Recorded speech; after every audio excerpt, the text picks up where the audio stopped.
Let's all rise. Ted Mulvihill will lead us in the Pledge of Allegiance and in a moment of prayer.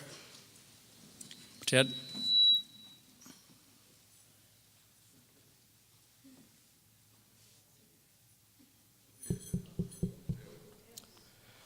Ladies and gentlemen, your hand to your heart. Gentlemen, please remove your caps.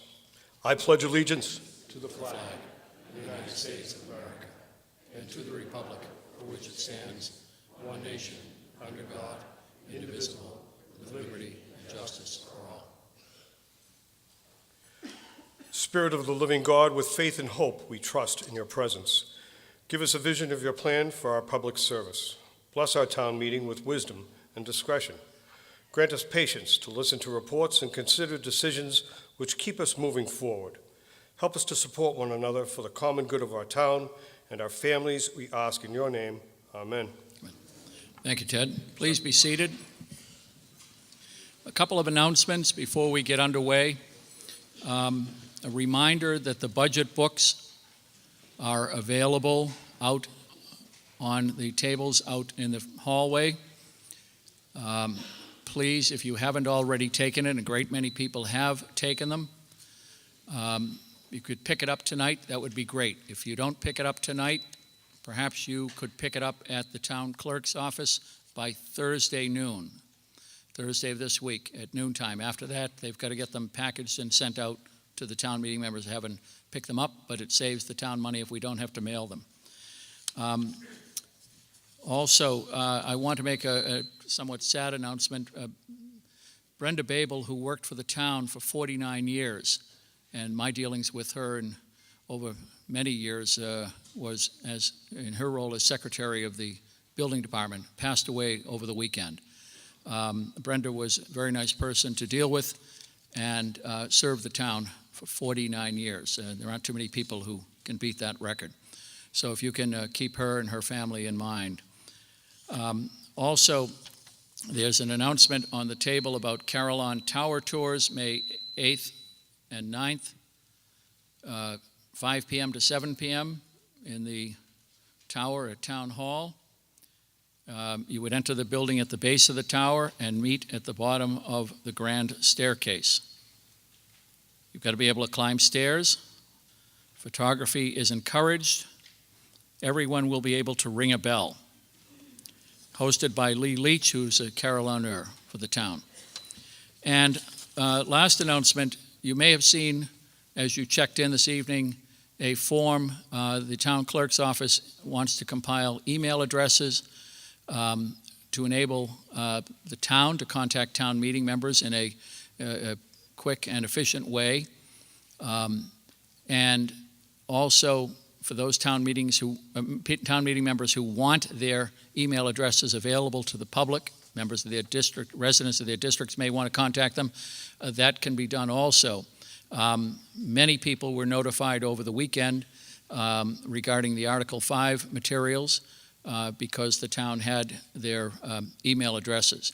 So if you are interested in having your email address on file with the clerk, please fill out the information form, and you can opt to have your email address published or not published. So you may have seen those already. You may have filled them out, and go ahead and please consider it. It helps the clerk's office tremendously.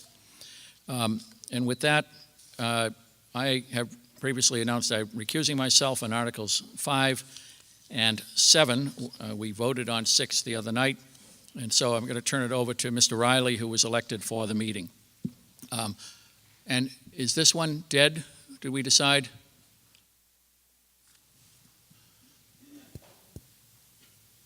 This one is dead, the original one.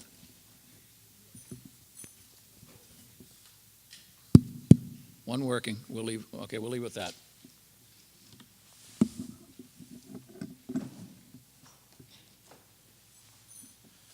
So yours, Mike. Have fun. Good evening. As an initial matter, we have a motion to reconsider Article 6, which was made by Ms. Howard and seconded by Mr. Burgess. Under our procedure, that motion is tabled until consideration of the final motion a final article or until the beginning of the next session. So the motion has been filed, it will be tabled, and we will move forward from there to Article 6.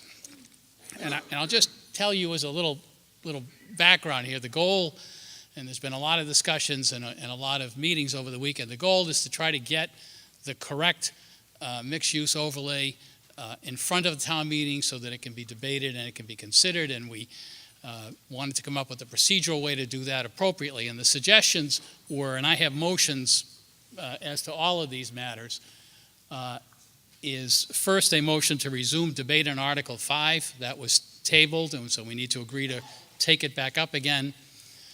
Secondly, a motion to postpone and continue to a time certain the discussion on Ms. Howard's amendment. That's a pending amendment. Ms. Howard has graciously agreed that she's agreeable to this. The idea is that we will put that off until we replace the current motion with the correct motion that you all received over the weekend. Once we have the correct motion in front of town meeting, we will finish with the registered speakers on Article 5. We will then move to consideration of Ms. Howard's pending amendment, and we will then move to consideration of the main motion. So that's the plan that we propose to try to kind of get the train back onto the tracks. So the first motion that I have in front of me from Mr. Pachakowski and seconded by Mr. Bishop is a motion to resume debate on Article 5. That's a motion that is not subject to debate, so we can move immediately to a vote. So all those in favor of resuming debate on Article 5, please say aye. Aye. All those opposed, please say nay. All right, that motion carries. So we're now back on Article 5. The second motion is to postpone to a time certain after completion of the registered speakers on the main motion to postpone consideration of Ms. Howard's motion to amend. Any discussion on that motion? Seeing none. Yes, Ms. Howard. Because if we don't do that, that's the pending motion, and we need to consider that right now. So we'd have to consider Ms. Howard's motion to amend before we got the correct motion in front of the town meeting. Any further discussion? All those in favor, please say aye. Aye. All those opposed, please say no. That motion carries. The third motion is the motion to amend the article by incorporating the changes, additions, and deletions outlined in the document titled Changes to MUOD as recommended by the Planning Board, document having been provided to town meeting members and on file with town clerk. That is also a motion of Mr. Pachakowski with a seconded by Mr. Bishop, and I understand that Mr. Pachakowski, you'd like to be heard on that motion. As the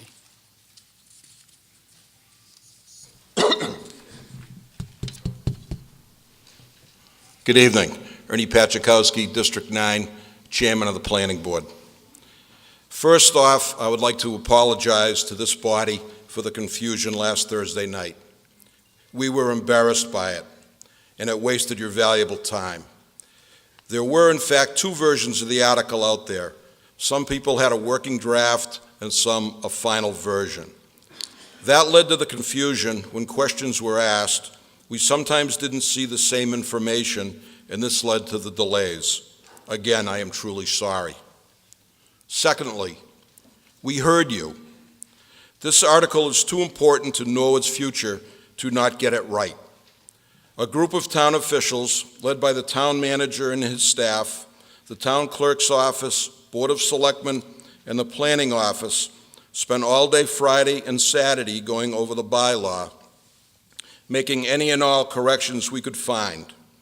We wanted to get it correct and have it ready as soon as possible for town meeting members to review. I would personally like to thank all the town officials who worked on this to get it right, some who gave up their Saturday as well, especially Christina Mulvihill and Mary Lou Folan, who worked well into the night on Friday and back at it on Saturday, retyping and assembling the corrected version. I will say that all the changes were typos, minor word changes, or changing a phrase or description.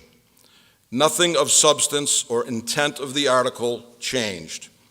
We did change the map to eliminate the red line around the town hall and the common. We strongly feel this is a good article that will help Norwood move forward in the future. Once again, thank you for your understanding.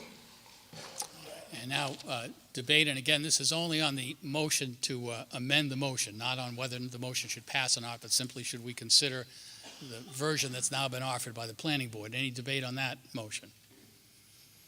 All right, seeing none, we'll move on the motion. All those in favor, please say aye.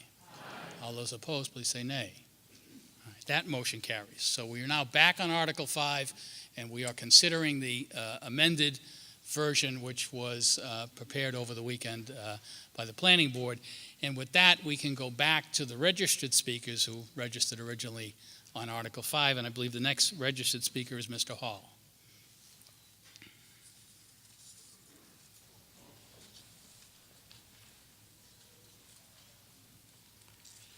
John Hall, District 6.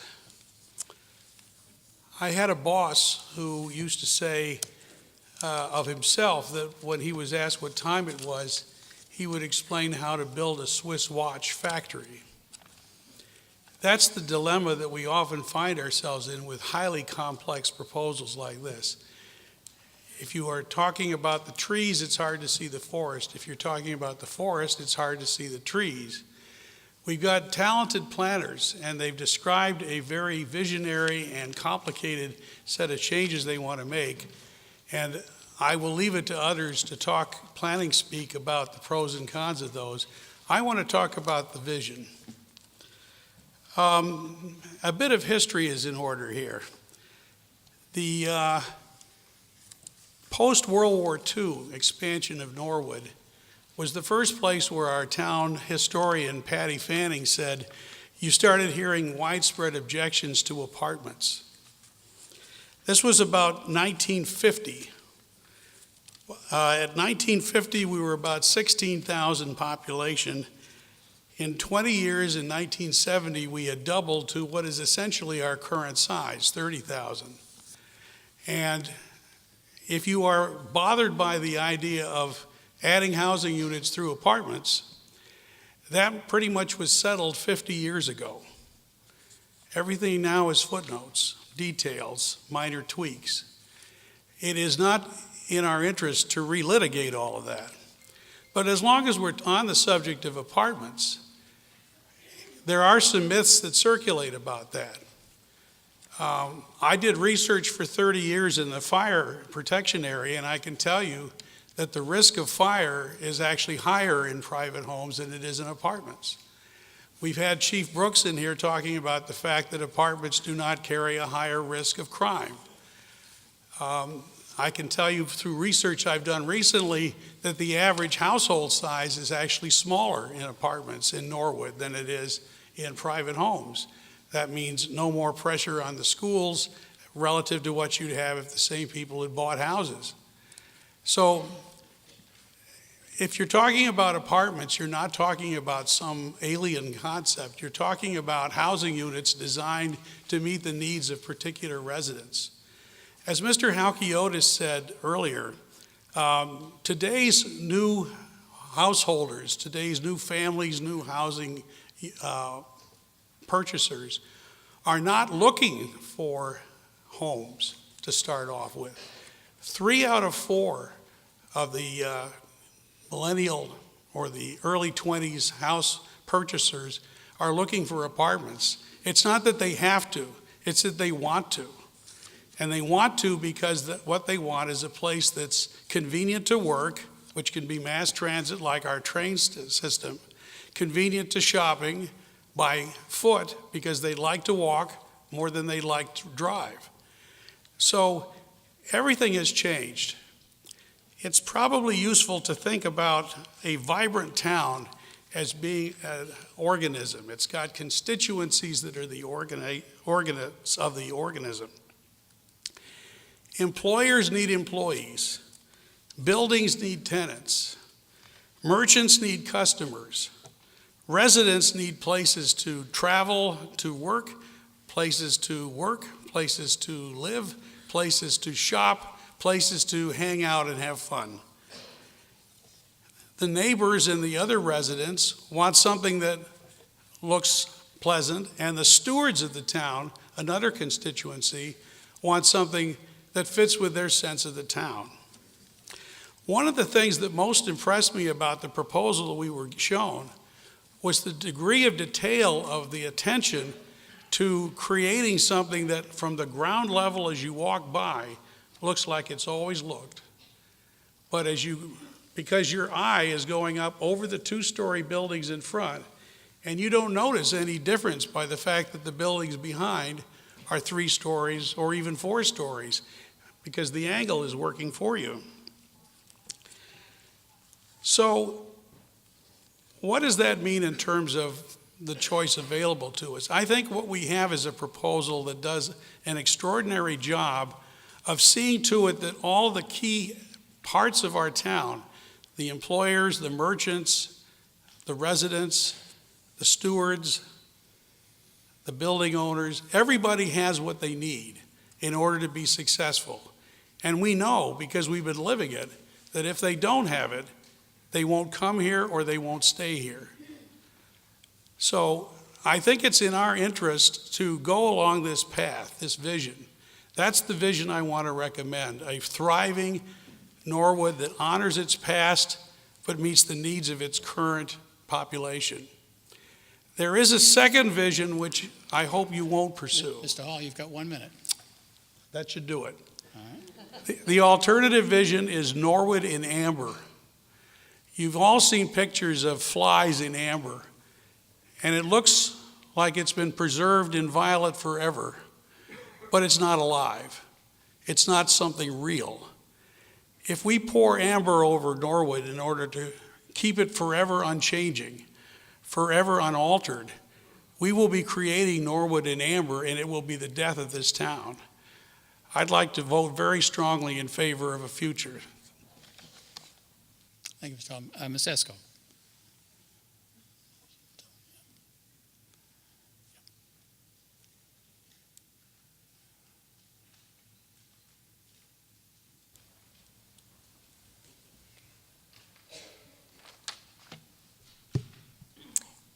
Thank you, Mr. Moderator. Tony Esco, District 5. The MUOD is a real serious architectural game changer for the town of Norwood. It affects the landscape of a large swath of land well beyond Washington Street for decades to come. Overall, I feel that it is what we need to meet the needs of the present and the future. I have some comments, concerns, and questions, though, that I hope can be addressed tonight.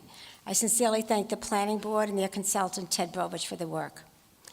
After much research of the many and varied Norwood properties in the proposed MOD, and with full knowledge of the heights and densities of those buildings, the Planning Board recommended the proposal of the MUOD.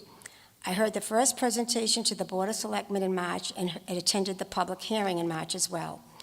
When it was first presented, it included a building height of 40 feet with 3 stories with a residential density of 16 or 24 units with a density bonus.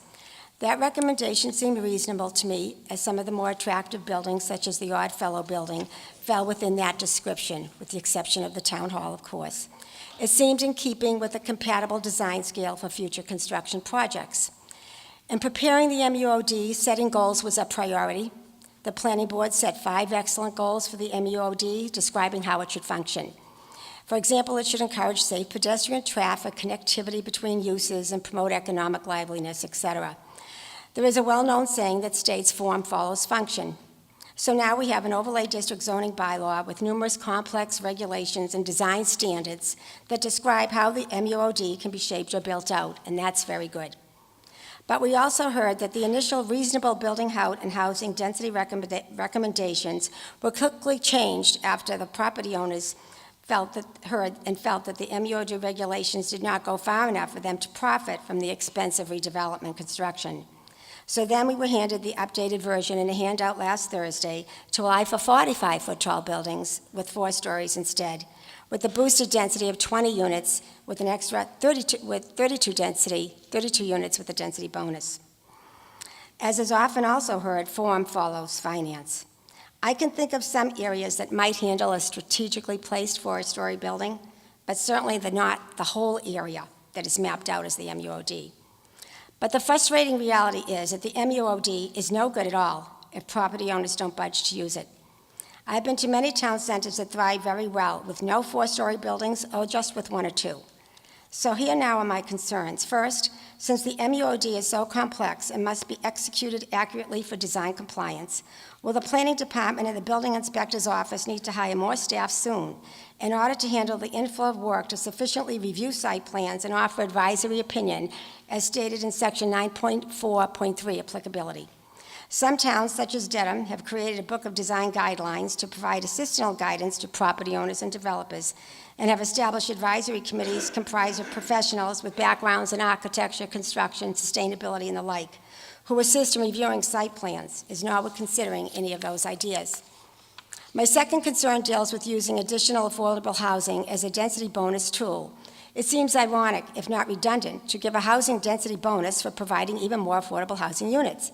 Separate from the fact that our town has met the affordable housing criteria of Chapter 40B, and that we have available a large, as yet unoccupied Avalon apartment nearby, none of the MUOD's goals set forth in the bylaw are stipulated to maximize affordable housing. In fact, the MUOD already has a generous embedded affordable housing component that states that projects with over 8 residential housing units must have at least 15% affordable units if it's home ownership and 20% affordable if the units are rentals.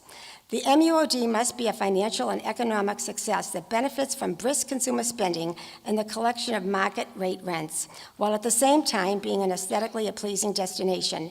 If too many property owners take advantage of an easy, affordable housing option as their public benefit improvement to achieve the density bonus, then I don't think the MUOD will maximize its potential for economic success and a beautiful, sustainable design.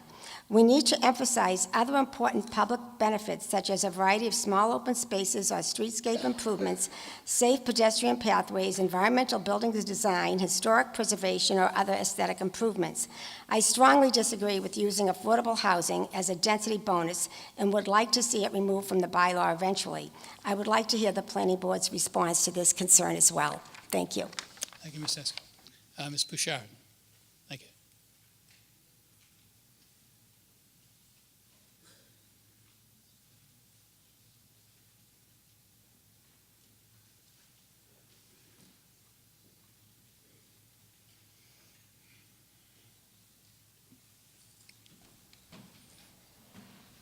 Good evening. My name is Sarah Bouchard, District 7.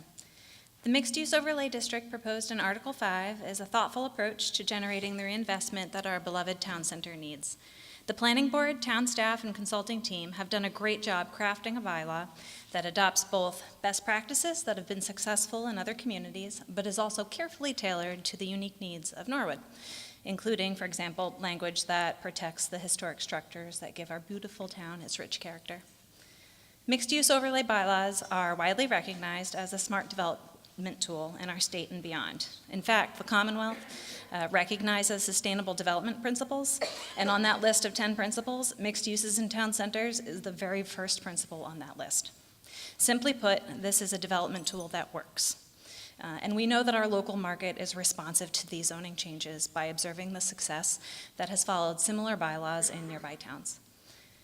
Although Norwood has had growing pains with residential development, I believe that smart growth bylaws like the proposed MUOD are actually a solution for anyone who fears the negative impacts that increased residential density can cause: traffic, noise, loss of historic structures, or neighborhood character. This MUOD allows new units of housing in sustainable patterns of development that take advantage of Norwood's excellent public transit options. And because every project proposed under the MUOD requires a special permit from the Planning Board, the board will have the ability to consider the particular impacts of each development in a public hearing, subject to input from residents and abutters.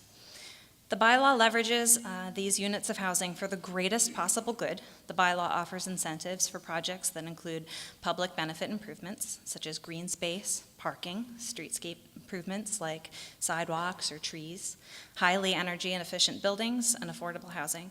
And this is all at the cost of the developers. As a planning and development professional and as a housing advocate, I'd be remiss if I didn't note that I'm particularly impressed by those affordability requirements in this bylaw, where a minimum percentage of all housing units developed must be affordable to income-qualified families and listed on our subsidized housing inventory. If you look at the communities in Massachusetts who have easily met and maintained their 40B requirements over the last 50-plus years without hundreds of thousands of dollars of legal fees or divisive community battles, you'll see that inclusionary zoning requirements like this one are a top tool in getting there and staying there. Affordable housing units are developed incrementally, dispersed evenly throughout developments, fairly marketed and offered at a price that families, workers, seniors, and people with disabilities can afford, all at the cost of developers. It costs the town very little to encourage an inclusionary zoning requirement like this one. It's smart, proactive policy, and I commend the planning board for its inclusion. It's important. This bylaw will promote economic activity in our town center. A mixed-use development allows property owners to capture the value of residential development but still expand commercial uses.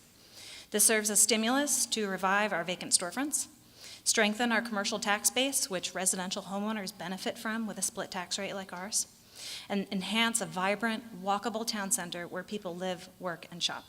It's truly a win-win scenario for Norwood.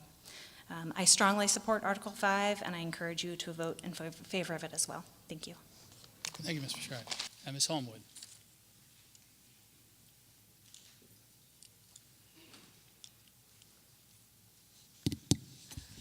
David, sorry, I have limited voice.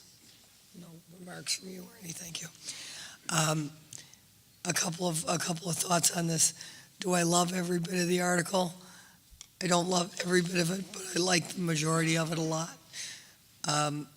This is not a 40B, 150 unit, massive behemoth. It is they're unique, smaller developments. I disagree that apartments are a dirty word. Large apartment buildings have been, all of us I think would agree, have been our sticking in our craw of we have 250, 190. These are not going to be that. They're just not going to be, even with a larger density. This is a plan that I can support, the one that we put forward in 2012-ish. I was not in favor of, because it wasn't, in my opinion, planning. This is, Mr. Riley asked me if I understood the 25 pages. I don't fully, but that's why we have planning board, and they can explain that to us. It gives us some guidelines to hold developers to, instead of just saying, well, we don't really have any guidelines. One of the main reasons I'm supporting this project, it's a unique property. There'll be unique properties, and it's an item we don't have for rentals in town. We have large apartment buildings. We have some single families, or 2 families, 3 families. This is a downtown product that we don't have. I am fully in favor. One of the reasons I like it is because we have design standards. I think character is important to maintain for a lot of reasons.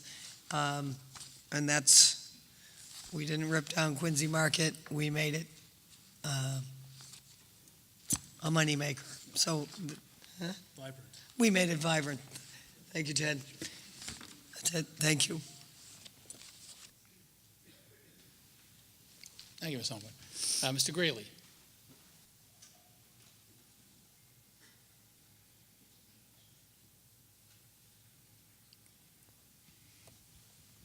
Thank you, Mr. Moderator. Joe Greeley, District 6.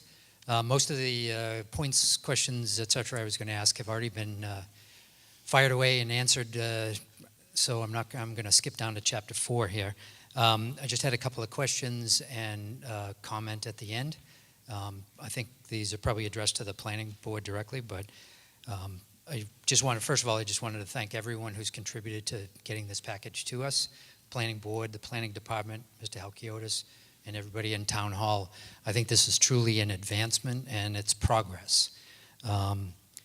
Just a couple of questions I did note, and I didn't cite the verse and chapter, but as far as rooftop activity, which is addressed in the document, would rooftop activity, like whether it's just green space on rooftop or a restaurant, a bar, or whatever, would that constitute another active level?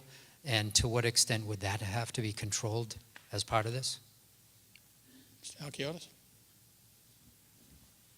Mr. Moderator? I'm not sure I completely understand your question.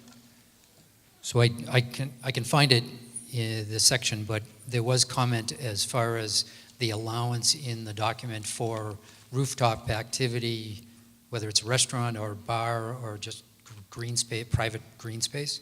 So if the building itself is, let's say the building is 3 floors, contained floors, but there's a rooftop set of activity, does that constitute a 4th floor, and to what extent is that controlled under the document?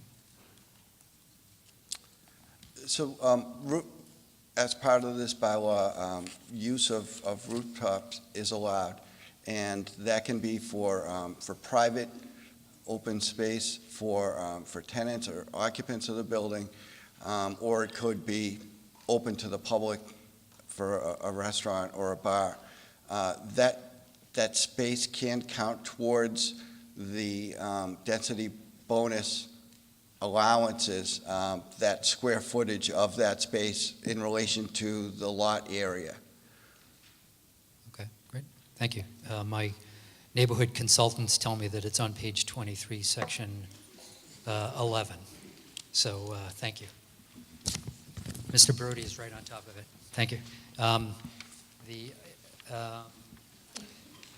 As far as town-owned property that kind of weaves its way through this downtown area, common areas like Giles Square, the Central Street parking lots, for instance, how would the town, acting as basically another member of the downtown community, has the planning board or planning department given any thought to how we're going to come to the table with improvements in our own town-owned properties?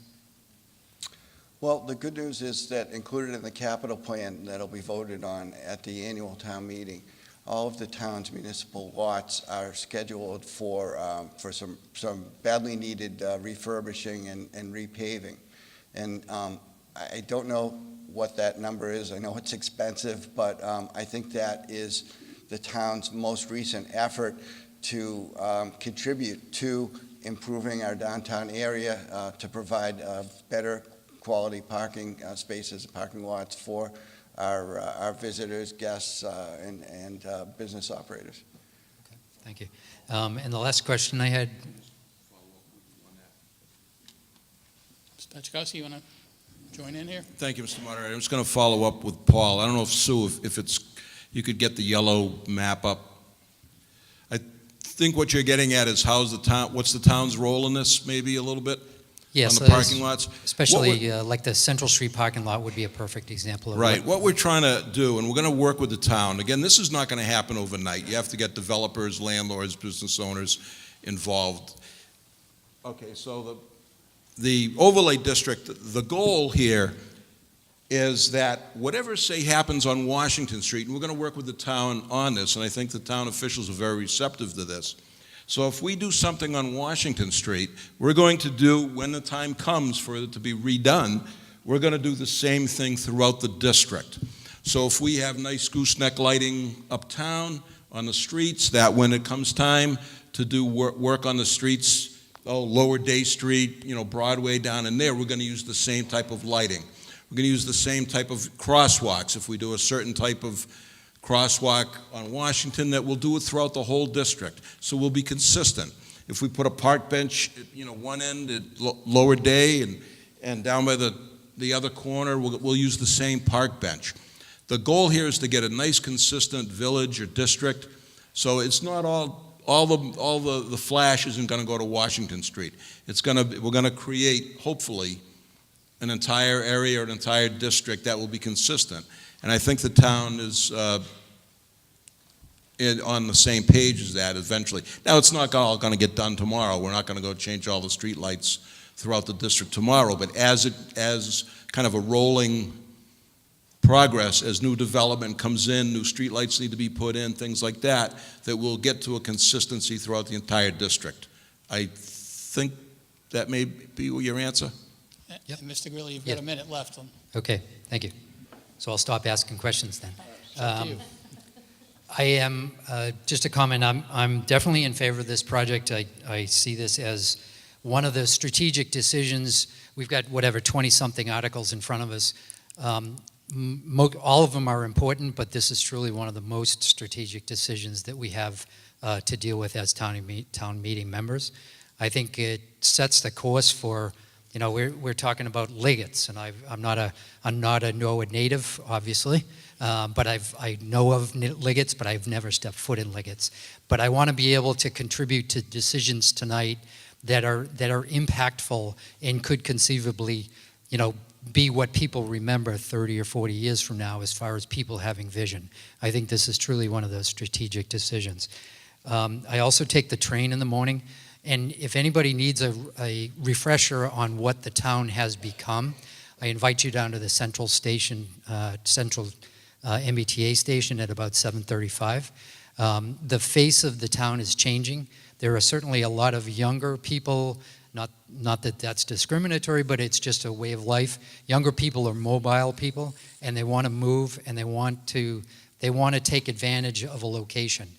And frankly, if we don't set the table, and if we're not proactive, then they're going to take advantage of some other location other than Norwood.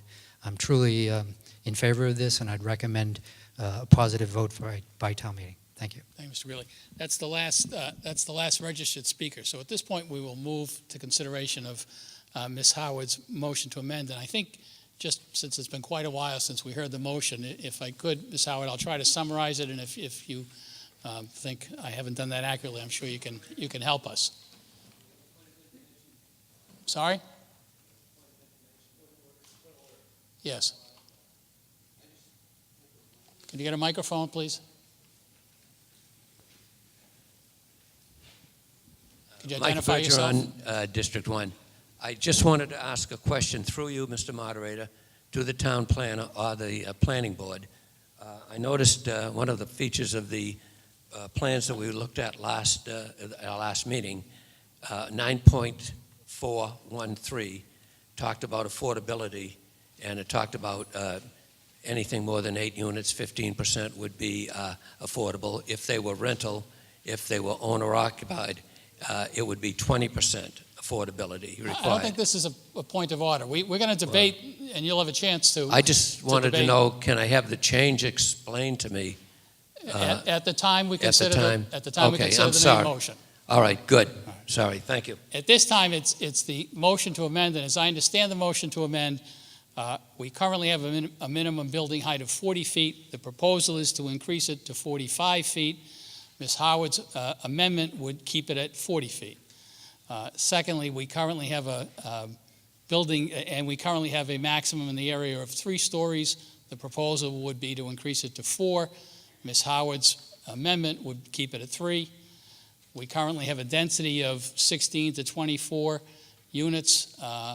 The proposal is to increase it to 20 to 32. Ms. Howard's amendment would keep it at 16 to 24. We currently do not allow tandem parking. The motion from the planning board would allow tandem parking. Ms. Howard's motion would not allow tandem parking. And finally, the planning board motion requires that relief by urban design waiver or special permit shall not result in any substantial detriment to the district or surrounding neighborhood. Ms. Howard's motion provides that the urban design and special permit shall not result in any detriment to the MUOD and surrounding neighborhood. So those are the 4 differences between what the planning board has proposed and what Ms. Howard by amendment is opposing. So we can now move to debate on Ms. Howard's motion. And Ms. Howard, would you like to?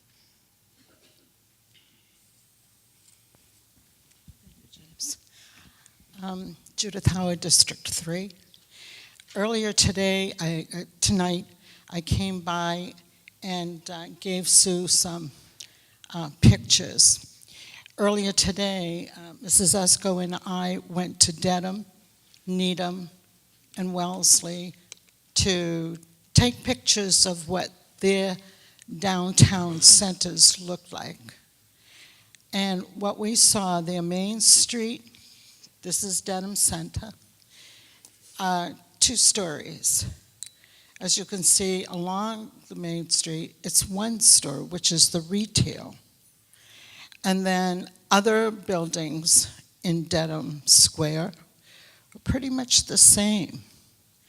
And go ahead, Sue, you can just keep going. See, this one has 2 stories, retail and 2 stories. 1 story, I'm sorry. And this is the 4-story building that's on the side street on the way to the Rotary.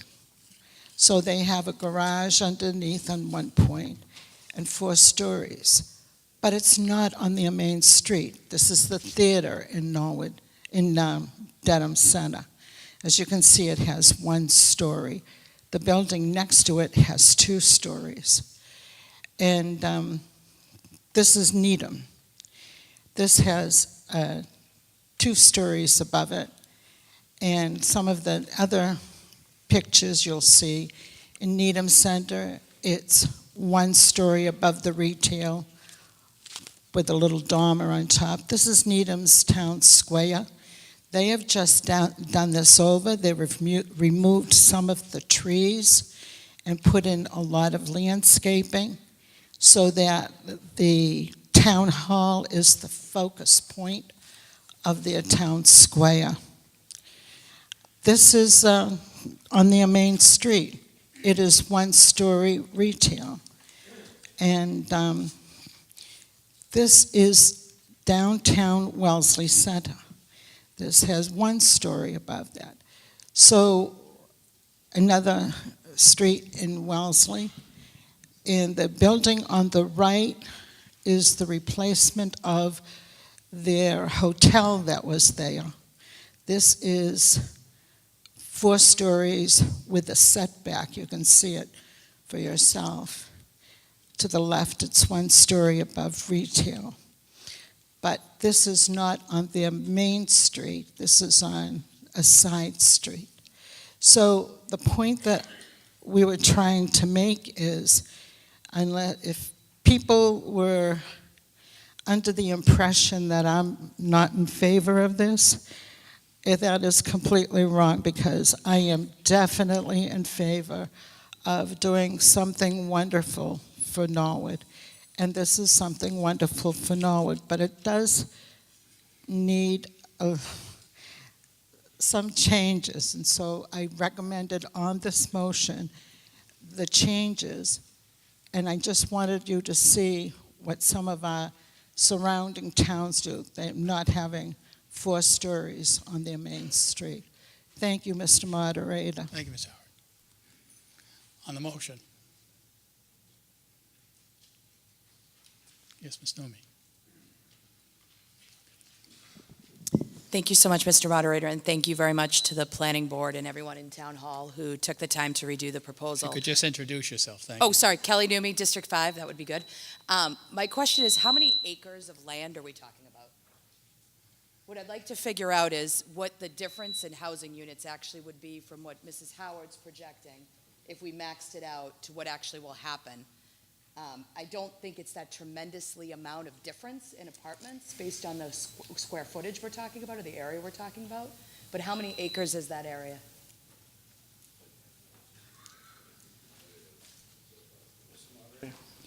Are you asking how many acres the proposed overlay district is? Okay. The consultant's working on that. Can I ask one other question while we're on this? Sure. What is the expected on that same line? Obviously, we're not going to max out the whole area. The whole area is not going to have housing in it. We know that, right? what are you expecting? I assume you did some sort of like economic analysis to see what the profit of this would be, how it would benefit the town. What's the expected population and unit increase from the changes in the zoning from this district? And also, what's the expected revenue that it will generate from the town in terms of tax dollars? Okay, we didn't do any kind of an economic impact analysis in terms of what the positive impacts are. But we did anticipate a question regarding what could the total build-out be if this were adopted. Before I answer that, I have to explain a little bit about build-out analysis. This is when we look at the regulations and we try to determine if, under the current regulations, or in this case, the proposed regulations, what the final outcome of development would be. In order to do that, we would have to assume that all of the property within this overlay district were to be developed at their fullest development potential based on these regulations. So that involves, thinking about, we're going to sell the town common and build there, we'll redevelop town hall, the churches will eventually be developed as housing. This is the only way to do a build-out analysis, is just to assume all of the square footage is fully maxed out at full development potential that would be allowed in the regulations. So when Ted did the build-out analysis, it resulted in some very high numbers, and numbers that are so high that none of you would vote for this if you believed that we would end up in that boat. At 16 dwelling units per acre, we would anticipate about 830 additional dwelling units, which is highly unlikely. All the potential parcels, including the historic buildings, would be built out for that use. Under that build-out scenario, again, of the whole district, is all going to be mixed use with 4 stories, 45 feet residential above at a density of 32 dwelling units per acre. The end result was projected to be 1,700 additional dwelling units. We think that those projections are completely unrealistic, and that's the trouble with trying to apply a build-out analysis to this type of bylaw. Realistically, what I think we could end up seeing is it's probably more in the 600, 700, 800 unit range. And this development or redevelopment would take place over the course of many years, 15, 20 years. And some of the buildings would never obviously be redeveloped to their full development extent. So it's difficult to try to quantify what the build-out would be, but our best estimate is that we'd probably be around 600, 700 units, 800 toward the high end. And would that be in addition to what's there today, or including what's there today? That would be in addition if these regulations were adopted tonight.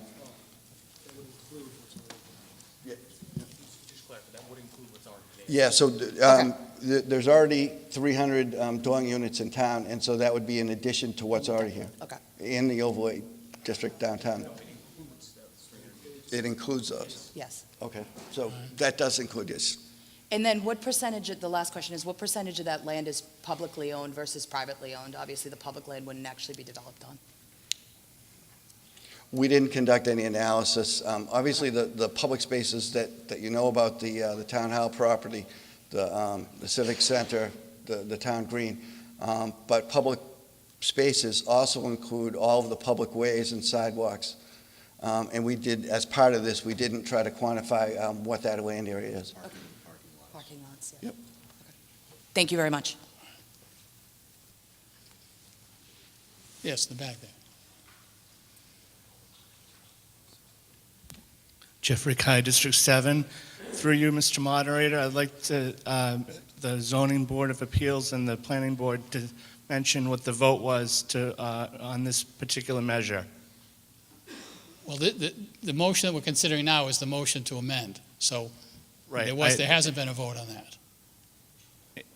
What was, can that be The motion, answered? the motion, Mr. Haliotis can tell us the Do you know off the top of your head, the vote on the, to adopt and recommend? Yeah, the planning board was unanimous, 5-0. On the main motion. Not this amendment. So if we discarded Ms. Howard's amendment, would there still be a way that residents could, if they saw a particular development that they didn't like, could they go to the planning board or the zoning board of appeals to oppose something? Yes, all of the mixed-use overlay proposals will require a special permit from the planning board. And as part of that process, there are public hearings that the board would hold, and they would accept public comments at that time on each individual project. I respectfully ask that people vote against this amendment, Ms. Howard's amendment, and vote for this, when that is discarded, to vote for this particular measure. Thank you. Further debate? Yes.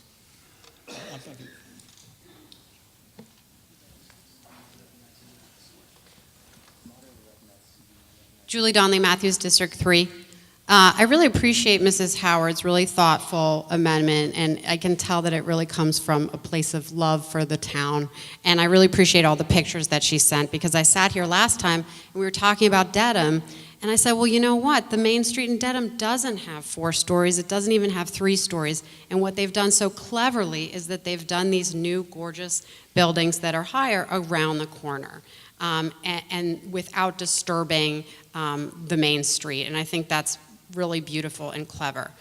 I'm wondering if Mrs. Howard would accept a friendly amendment that would say that on Washington Street, there cannot be 4 stories, but there could be 4 stories in other places, perhaps on Broadway, other places that would be in the overlay area, so that we could have that combination of protecting our beautiful Washington Street, but getting some of that vibrancy and that excitement that comes from the side streets in Dedham. Ms. Howard, do you accept that amendment?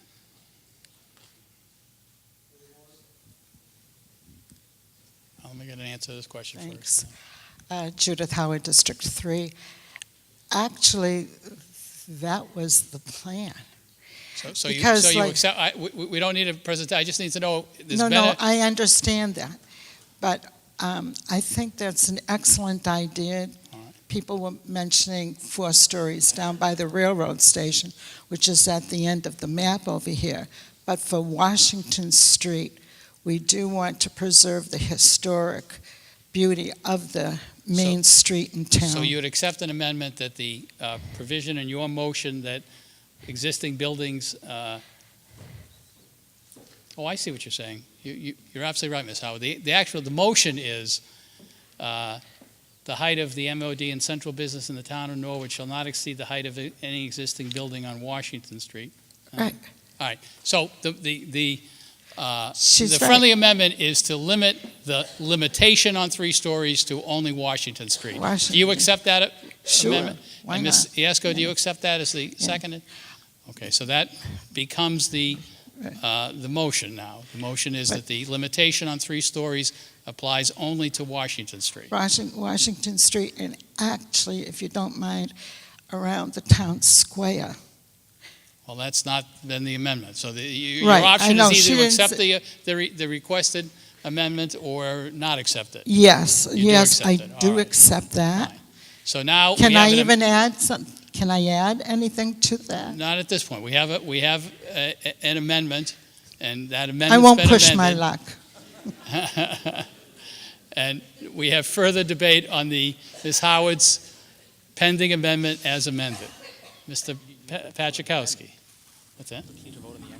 Thank you, Mr. Moderator. Mr. Halkiotis, the town planner, has got a very quick and brief few slides to show why that we should not vote for this amendment and continue on to the main motion. You want to be heard in opposition to the amendment? Is that what you're saying? We are in opposition to the amendment. All right. Do you want Mr. to be Moderator, do- may I Do you want to be respond? heard at this point, or? Yes, All right. thank you. I'd like to respectfully disagree with Mrs. Howard and explain reasons why myself and the planning board are opposed to her proposed amendment. It has two different main issues. One is technical, and that's the form of how it's written, and the second is the outcome or the impacts of the amendment.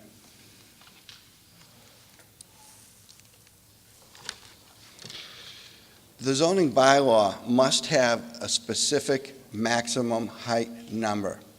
It cannot say what Mrs. Howard has proposed, which is the height of the MUD in the Central Business District in the town of Norwood shall not exceed the height of any existing buildings on Washington Street, which is more or less 40 feet and 3 stories. Zoning has to be specific. You cannot just say more or less, and most of the buildings on Washington Street shall not exceed the height of the existing buildings. So technically, it's got a problem there, could invite a lawsuit. It doesn't specify where any of the changes would go in the bylaw. So this zoning amendment references building height in several areas. And to present a proper amendment to town meeting, it should cite the specific sections of the bylaw where that change should be made. It's vague, and it's broad, and it's not specific. It states that the existing buildings are 40 feet or less. That statement is factually incorrect. The following existing buildings exceed 40 feet. The Foland building is 43 feet. The Talbot building is 45 feet. Olivardi is 50 feet. The Oddfellows building is 43 feet. Town Hall is 138 feet. St. Catherine's Church is 130 feet. The wording of this amendment could result in buildings being higher than 45 feet if you take into consideration just the buildings that I've mentioned here. And you'll note that those buildings are not all clustered together in one end of the downtown. They're scattered throughout the downtown area. So it's not like our bylaw would end up clustering one group of tall buildings together. The existing fabric of the building heights in the downtown is consistently spread throughout the district. This is unfortunately an unintended consequence of a poorly worded amendment. The other problems relate to what the outcome would be if the density was changed to reduce it back down to 16 dwelling units per acre. The planning board held a meeting with the stakeholders, with the business operators and the property owners. And we presented them with the bylaw, and at this meeting, we didn't have a lot of people show up, but it turned out to be a productive meeting because we really could have an open roundtable discussion. And what they told us is that with commercial buildings, the first floor is always higher, usually about 12 feet, and from there they go up. And they said at 40 feet, which is what we initially had proposed, that they would not be able to get 4 full stories.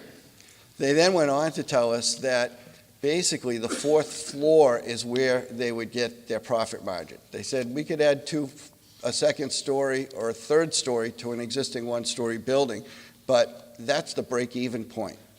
They said they really need a full 4th story and the density that we've proposed to make this work, for them to get a return on their investment. And as I said on Thursday night, this is something that the property owners will have to take some risk if they want to redevelop their properties. They will likely need to get a loan. They may have tenants there that they're collecting rent from now that might have to be moved, and they might not be able to generate that existing lease revenue for a year while their building is under construction. They are not going to take a risk and undertake one of these projects unless they see a return on their investment. And our fear is that the final outcome of Ms. Howard's amendment would be that we would have few or no takers to redevelop their properties. That density of 16 to 24 units will not get them a return on their investment. The building height issues are connected to that, and this amendment will end up causing property owners to decide not to reinvest in the downtown.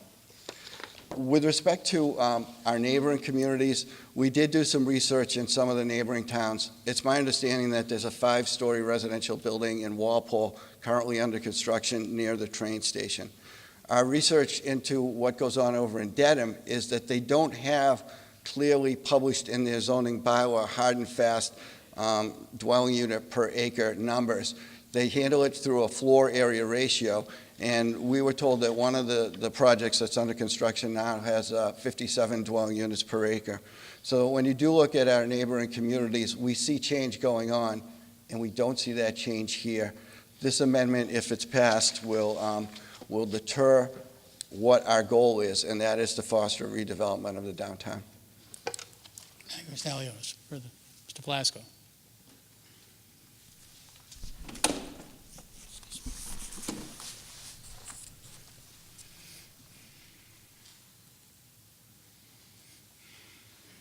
Mr. Moderator, Bill Plasko from District 1. I also rise to oppose the motion to amend.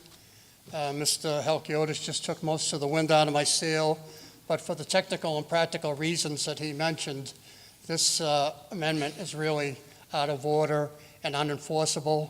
We've had other bylaws. All these zoning bylaws are reviewed by the Attorney General's office, and there's no doubt in my mind that this will come back as rejected, as unenforceable. This amendment before us tonight, or this proposal before us tonight, is more than 30 years overdue. In the 50s and 60s, Norwood's downtown was a vibrant shopping and entertainment hub for all the towns around us. We had movie theaters, restaurants, department stores, specialty clothing stores, drug stores, shoe stores, 2 hardware stores, 3 supermarkets. Many of you in this room, I think, are too young to remember what a 5 and 10 store was. But if your shopping center had one, you had quite the shopping center. Norwood had 3, Grant's, McClellan's, and Woolworths. The car dealers were even located in the central business district.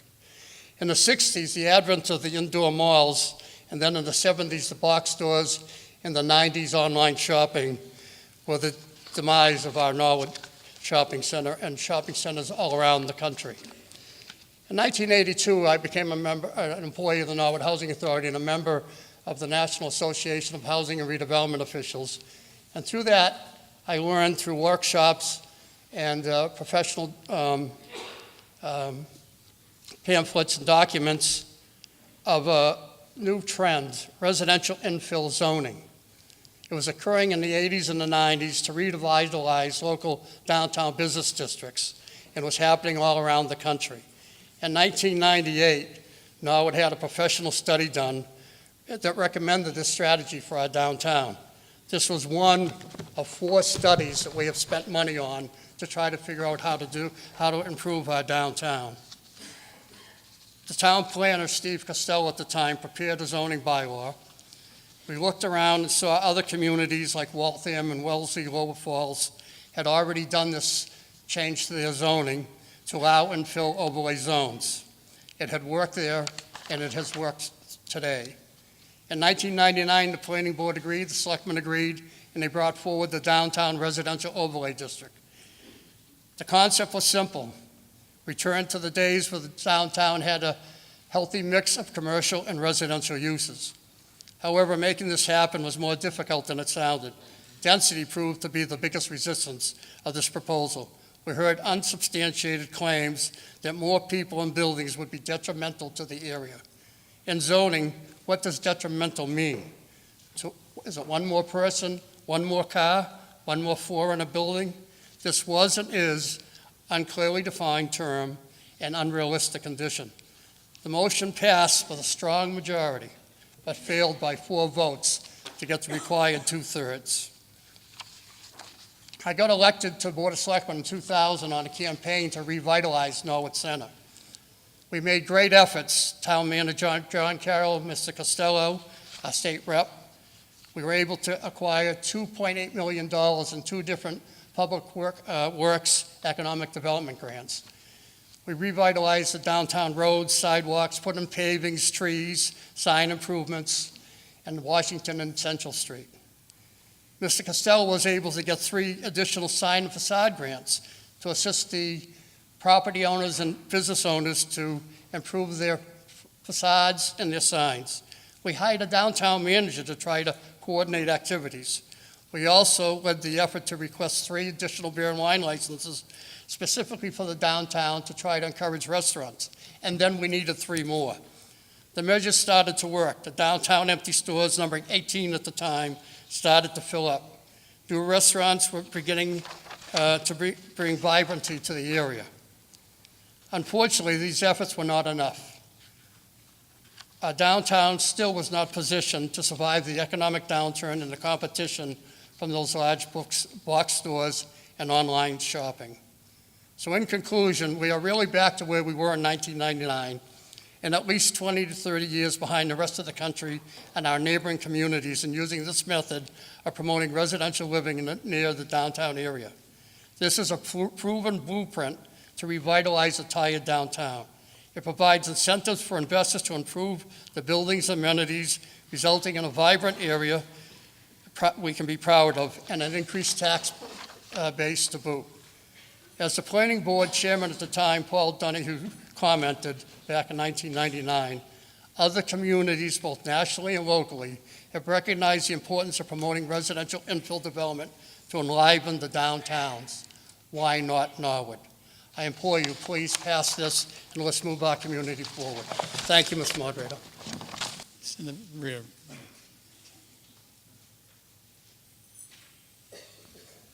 Chuck Burgess, District. Excuse me? No. Mr. Burgess. Mr. Moderator, Chuck Burgess, District 4. I want to get a sense from the planning board. I think Ms. Howard's, and we were talking on Ms. Howard's amendment, not the main motion. Is that correct? Correct. I got a little confused there. Ms. Howard's intention is to preserve the central part of our downtown on Washington Street. I have concerns that 4-story buildings would cast shadows. It is a north-south roadway. Sun rises in the east, sets in the west. Essentially, we would have a canyon on Washington Street in shadow most of the time. Unless, of course, as Mr. Hall pointed out, the buildings could be stepped and set back, so we wouldn't have that effect. And Mr. Hall gave an eloquent presentation of the intent of the overlay district, which I agree with. And I think I do not oppose the overlay district. But I'd like to see some kind of commitment to what Ms. Donnelly, I'm sorry, I don't know her last name, and Ms. Howard were getting at, that we can keep the central business vibrant without causing that canyon-like effect. And I was wondering, through the power and the authority of the planning board, could they ensure that if somebody wanted to put something straight up from the sidewalk, like it is in Dedham, which I think are very unattractive buildings, if they could make a condition on an individual basis, not statutorily, but with what's in the books right now, what will be in the books if we pass this, will they be able to ensure we don't get that canyon effect in downtown? Mr. Haliotis? Thank you. I'm glad you asked that question because this is an important feature to the design standards in the zoning bylaw. Figure 2, which appears on the the 4th page, it has a diagram and it shows the step back requirement. So it is included in the bylaw and that codifies this requirement. On the street, so at the back of the sidewalk, the maximum height is 35 feet. From there, it has to go back 10 feet in order to rise up further above that. And that was very deliberate to avoid this canyon effect that we're all concerned about and the shadowing. Those step back requirements change as you move off of Washington Street and into the other areas of the district that also protect from that canyon effect. Thank you, Mr. Elias. If you could just rise, we can get a microphone to you. Mr. Moderator, may I call to question? Yes, you may. Could you first introduce yourself? Amanda Rafi, District 9. All right. Question's been called. All those in favor of moving on the motion?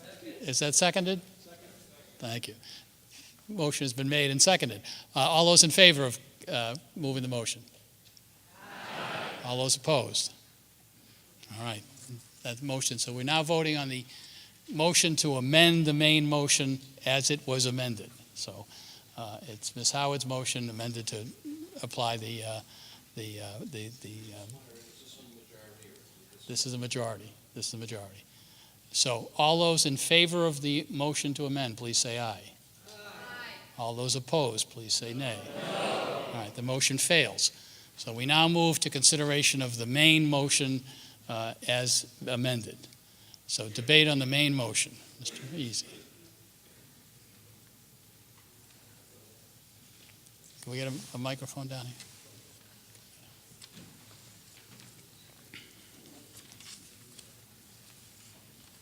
Paul E.C., District 3. I have a question on parking.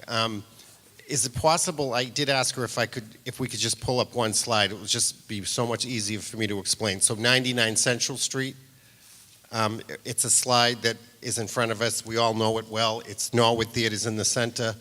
There's a pizza place to the left. To the right is a building that just sold. I don't know any of the owners, but I know the theater is a beautiful, asset to the town of Norwood. My question is, and it's really a simple question, and through you, Mr. Moderator, maybe I can get some input from the planning board. If there's no parking on that entire building, from one corner to the next, from block to block, I don't see one single space. Behind the building is, 150 parking spaces? It's a municipal parking lot owned by the town of Norwood. If the applicant comes in, and I'm not opposing what's being done here, I just want to get this straight in my head so I can understand it. If the applicant in the far right comes in, and they leave Lisbeth's, which I don't even know if they're still there anymore, but whatever, and they go up 40, 45 feet or whatever they're allowed, and they put 15 or 20 apartments up there, and they come before the planning board, where are they going to park those 20 or 25 cars? Only because my question is, I feel that we, the taxpayers, and Mr. Halakotis said it earlier, it's tens of thousands of dollars to keep our municipal lots up. We pave them, we do repairs, we do snow removal. I just feel that all these tenants that we're bringing in, which I don't mind the housing there, I don't think the taxpayers should be providing parking so that private landlords, line their pockets with rent. I just feel like, I'm a landlord, I have parking, I know what it costs to maintain the parking lots and the snow removal. I just don't want to see all the municipal lots filled with private tenant parking. Thank you. Mr. Alios, you want to answer? Thank you, Mr. Moderator. That's a good question, and I know other people have some concerns. We did talk about the fact that society's changing and that households don't necessarily have 2 cars in every garage anymore. This bylaw has parking requirements, and what those requirements are is that there is 1 parking space required for a 1-bedroom unit, 1.5 spaces for a 2-bedroom unit, 2 spaces for 3 or more bedrooms. It allows for structured parking under the buildings, and it allows for tandem parking. It also allows for share parking with businesses that are within 700 feet. So there's off-site parking. If it's within 700 feet, it can be counted toward the parking ratio. Parking for residential uses often peaks at night when most businesses are closed, and this bylaw allows for accounting for that offset of demand on parking. There are currently about 300 parking units in the downtown area now, and we don't really have, as I understand it, parking problems from those 300 units. If somebody cannot meet any of these parking requirements, you may see them come before the Zoning Board of Appeals and ask for relief. This bylaw also, if the planning board, in this case, this bylaw would allow for the planning board to grant relief on parking if they saw that it was warranted. So we feel that the parking regulations that are part of this bylaw are adequate for this particular use. It allows for a variety of ways for the parking demands to be met, and we're fairly confident that we won't have any parking issues. Having said all of that, it's my understanding that the town used to have a parking by permit program for its municipal lots. That's kind of fallen by the wayside, but if we do see this as becoming a problem with over-parking or our municipal lots being filled, the town can take another look at reestablishing that parking program, and it could set up a system to lease spaces to people that want to lease spaces within our municipal lot, and that could be a way to generate, minor amounts of revenue as well. Yeah, that answers my question. I will support this because I do feel like we need major change in the center. As long as the planning board and any of the other boards understand that these municipal parking lots are really for all of us. They're not for private parking, and I don't think we should ever go in that direction. Thank you. Thank you, G.C. Further debate. In the back there. Yes, ma'am. You could, Hi, Cheryl Doyle, District 7. I just have a question, Mr. Moderator, to Mr. Hokliotis. I know you said you needed the top floor in order for it to be profitable for a developer to do this. Are you going to hold them to the standard of the stretch code, which is a couple articles down that we haven't? Yes, Mr. Hokliotis. If town meeting votes to approve the stretch code, then it will become law, and I believe the effective date is July 1st. In addition to that, we have built into the bylaw the opportunity for density bonuses if the builder, the developer, agrees to build highly energy efficient, LEED energy efficient buildings as part of their project. So they could get density bonuses for that, and that won't even factor in if the stretch code is approved at town meeting. Thank you. All right. Yes, sir.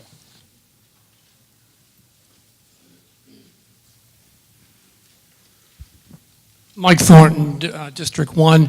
First comment is to the planning board. I want to thank all of them for this very thoughtful response, which frankly is long overdue, but great work by the planning board. Just a question regarding the timeline. Somebody had mentioned earlier that this changes would likely happen over a long period of time. My concern about the historical preservation of the facades on Washington Street, if the town were fortunate and there was a lot of activity all at once, with owners of those properties saying, we want to do something here, and looking at the bowling alley type structures that are in town right now, is there a possibility that something would get pulled out of the downtown area instead of getting added to? Is it possible that a building at some point would get pulled out of the mix? And if so, what impact does that have on the maintenance of the historical facades of the downtown area? Mr. Hokliotis. Thank you.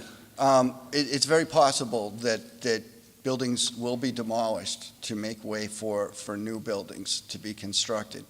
From the slides that I showed earlier about the building height, those were predominantly, those were the short list of some of our historic buildings, and those buildings are already 40-plus feet.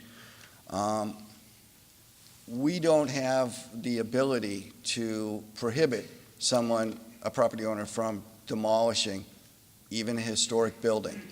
The town does not have a historic district, and we don't have any historic preservation provisions in our local bylaws.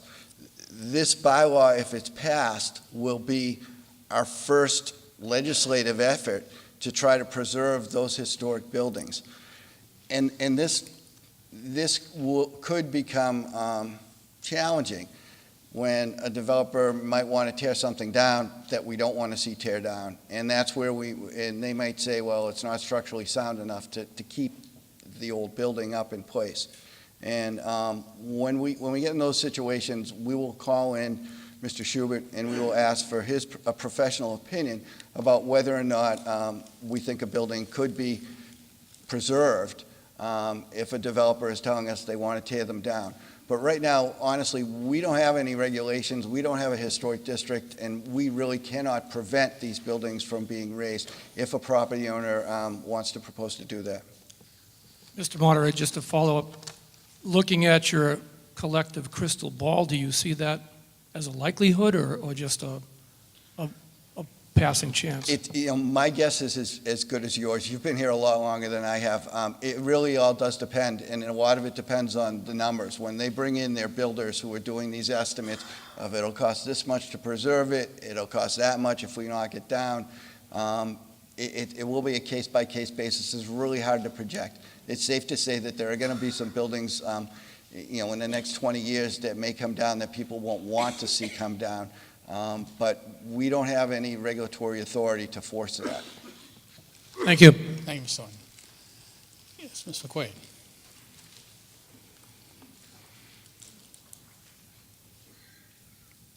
Kristen McQuaid, District 4, move the question. The motion, has been moved and seconded. All those in favor of moving the question, please say aye. All those opposed, please say nay.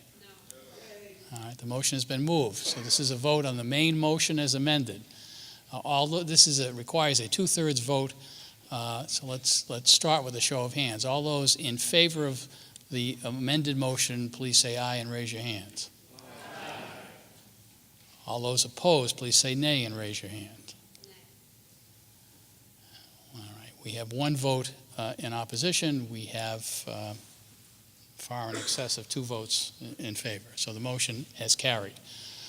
With that, we'll move on to Article 7, which is a motion of the Planning Board. Yes, Mr. Hajar. You require a specific 2/3 vote. You need to have a recorded vote of some numbers. Because the Attorney General's office is going to ask for that. Then I will declare the vote to be 100 to 1. Thank you. 100 to 1. Article 7 is a motion of the Planning Board.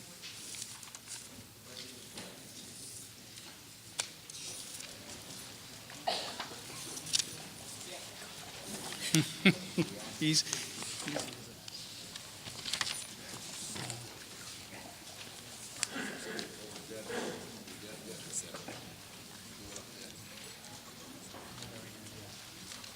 the very end. Yeah.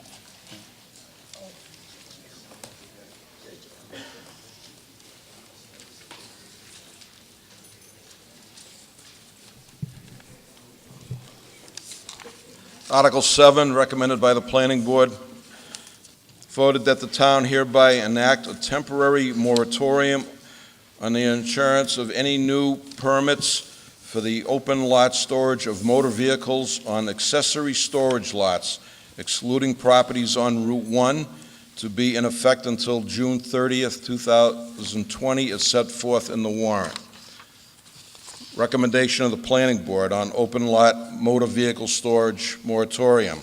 The Planning Board held a public hearing on March 26, 2019 to accept public comments on the proposed zoning bylaw amendment.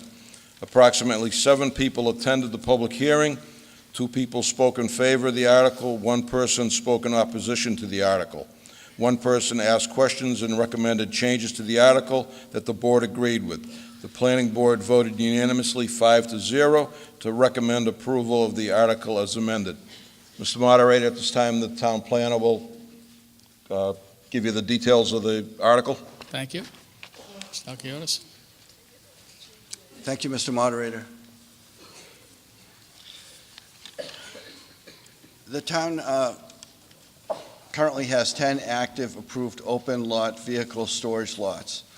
We've calculated that there's approximately 300 existing cars being stored in the town in these open storage lots, and that does not include any vehicles that are on the lots where they're sold.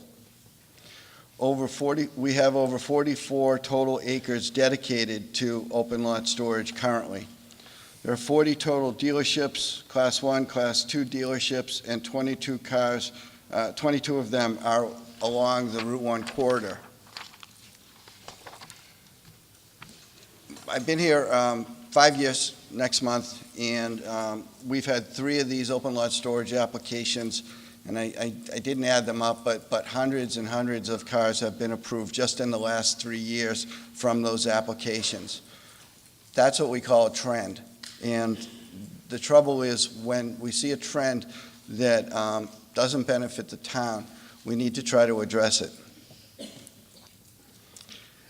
Open lot storage of vehicles is not a beneficial use of the land, both economically or environmentally.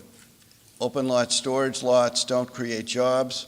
They remove commercial property and economic development potential of the town's land.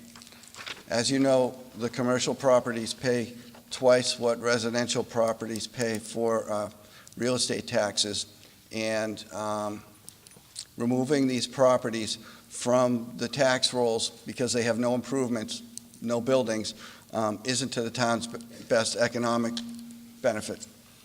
This map shows in yellow land that's zoned for manufacturing. Currently, the manufacturing zone land is the only land where this particular use is allowed. In blue, it shows the licensed car dealerships that I just mentioned along Route 1, and in red, it identifies the location of those open storage lots. And what you'll notice is there aren't any of them along Route 1.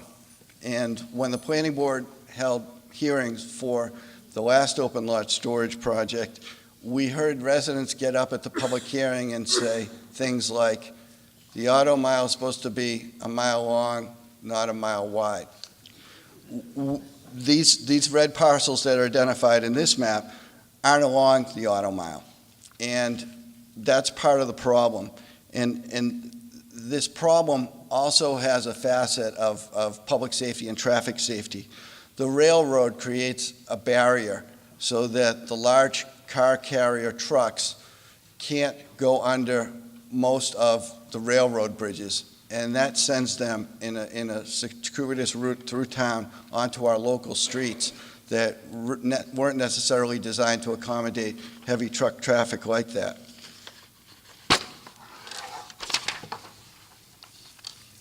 The purpose of the moratorium is to give the town, the planning board, time to properly create a solution with a zoning amendment. What we are proposing to do is a corridor study along Route 1 during this one-year moratorium. We've looked around in Foxborough and Rentham and other communities have also conducted corridor studies along Route 1 to try to reshape what the community's vision for that stretch of road is. Currently on Route 1, we have 4 different zoning districts. If you drive from one end to the next, it looks pretty much the same, but there are 4 different zoning districts, and as you could see from the map, there's not a lot of the manufacturing zone along Route 1 where this particular use is allowed, and so that contributes to the problem. We need to take a look at Route 1 and think of how we would like to see it in the future and in the surrounding area. Our ultimate goal will be to try to reach some kind of a consensus or a compromise with the car dealerships. We understand that the car dealerships pay a significant percentage of the town's tax base, and the planning board and I are not interested in taking actions that will hurt the car dealerships. We are hoping to come up with some zoning amendments that we can work together to try to focus this activity, the storage, the open lot storage of vehicles, back onto the Route 1 corridor.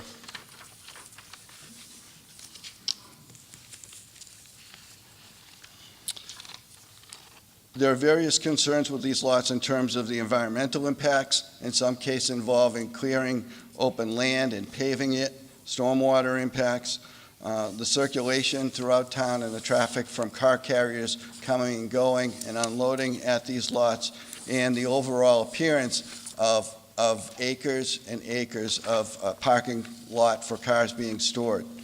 Developing a solution and a planned vision for Route 1 is the best interest of the town. The moratorium is for 1 year, and it allows for the planning board and the planners and the stakeholders, the auto dealerships, to address the issues and plan for the future of Route 1. We're asking you to give us a 1-year timeout on this particular use, to let us come up with some strategies to engage with the auto dealers and to come up with a better game plan for how we're going to accommodate this use in the future. Thank you. Thank you, Mr. Aliotis. We have Mr. Pachakowskis. Do you want to make an additional statement? Yep.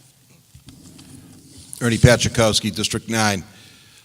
On this motion, trust me, we understand the vital role that the car dealerships play in this town to our tax base.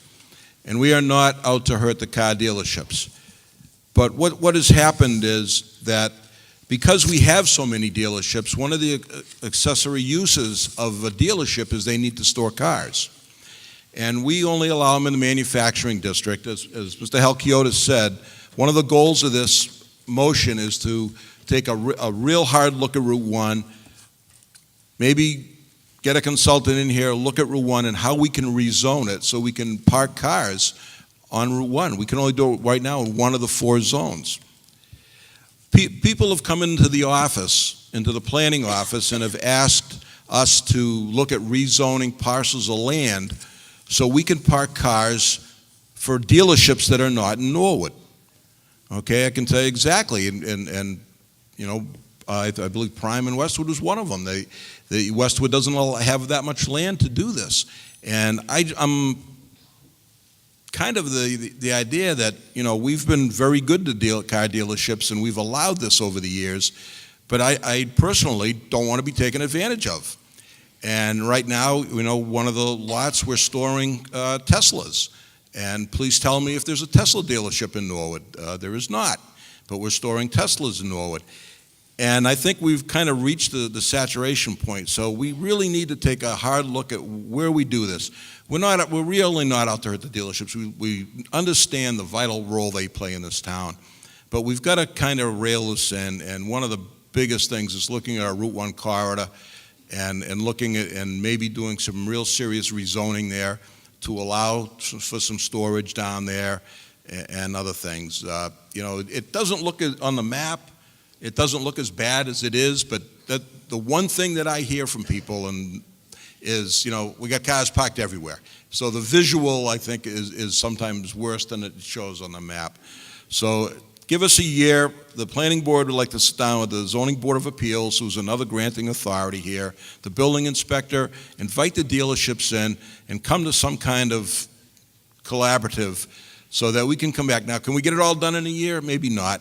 But give us a shot at trying to come up with something here that we all can agree with, we can all live with. Thank you. Thank you. And we have registered speakers on this, Ms. Howard.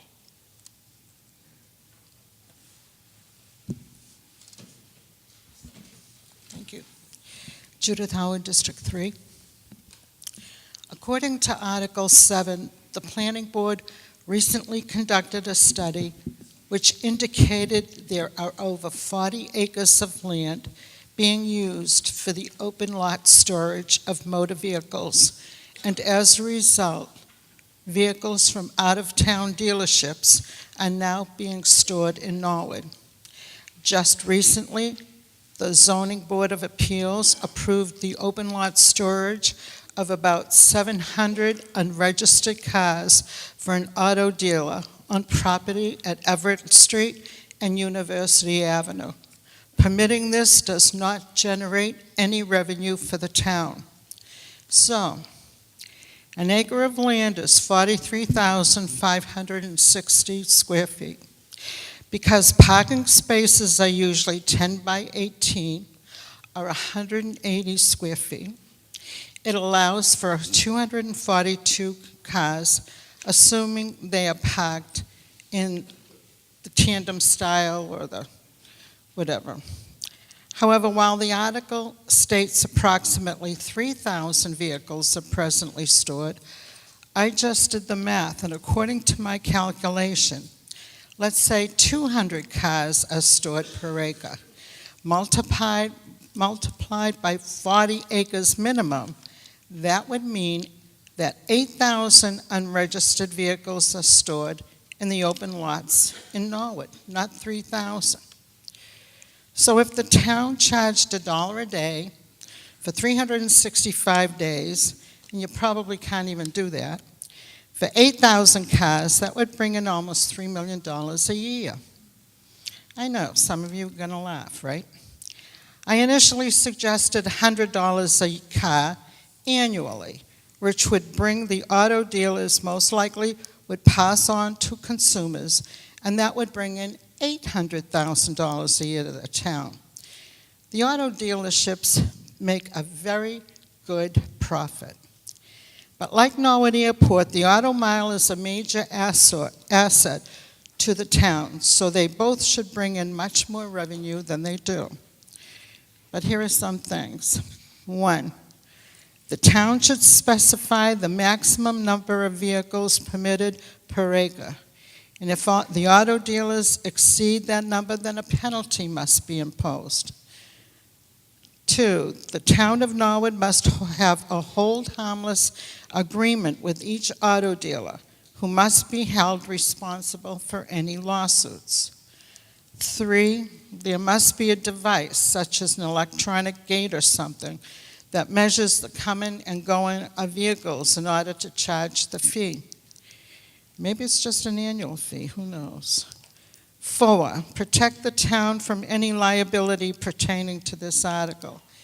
I am in full support of this moratorium and have been for at least 5 years, in order for the planning board and any other agency to figure out how much revenue the town should assess and receive. And thank you, Mr. Moderator. Thank you, Ms. Howard. Mr. Hajar. Mr. Hajar? Yes. Thank you, Mr. Moderator. David Hajar, District 4. I too want to support this article, and I hope all of you will as well. As with 5 and 6, this is a step for how we're going to deal with this long term. I'm less concerned about the specifics right now. That's the reason why you want to do the planning and have the conversations. There's no question that Norwood is not anti-business. We are definitely pro-business, but I think what we have seen over the past year or so is that we have been inundated and are now saturated. 43 acres of land without any tax dollars other than the building permits that it took to build those lots is not a great return. But I don't think we're advocating for any specific number yet. I think we just need to have a discussion on why they're coming to Norwood and they're not going to Westwood, they're not going to Walpole. Is there something that they're doing regulation-wise that we could do? I believe the study is well worth it. One of the things on what we could charge is the town can't charge more than what it spends to receive those dollars. So it'll be a tough time to say, let's get $100 per car parked. But can we do a better job of looking at this? Sometimes you have to take a step back to move forward. In our case, that's what we want to do. We want to put a stop. Let's look at all that what's going on and how do we better plan for any potential additional open lot storage, and then work with the dealerships to say, this is what we need from you to make this work. It can be a cooperative. We've done it before. So let's not lose sight of that. It's the bigger picture, it's not a punishment thing. So I ask your support on this. Thank you. Further discussion on the motion? Yes, in the back there.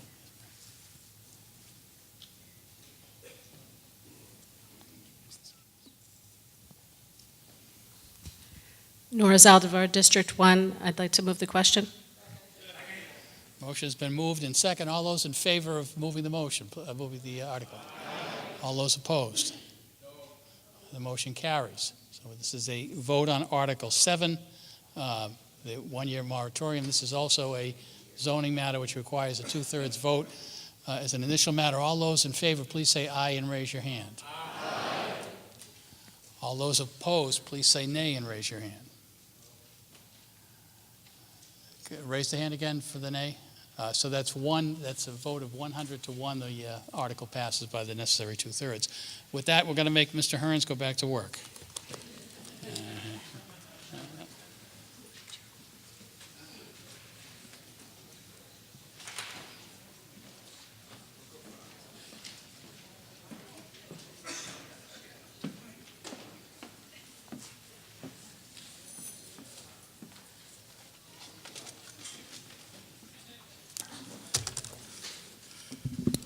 Thank you, Mr. Riley. Please don't leave. We might need you later on. We now move on to Article 8. I have a motion by the Board of Selectmen. Mr. Bishop.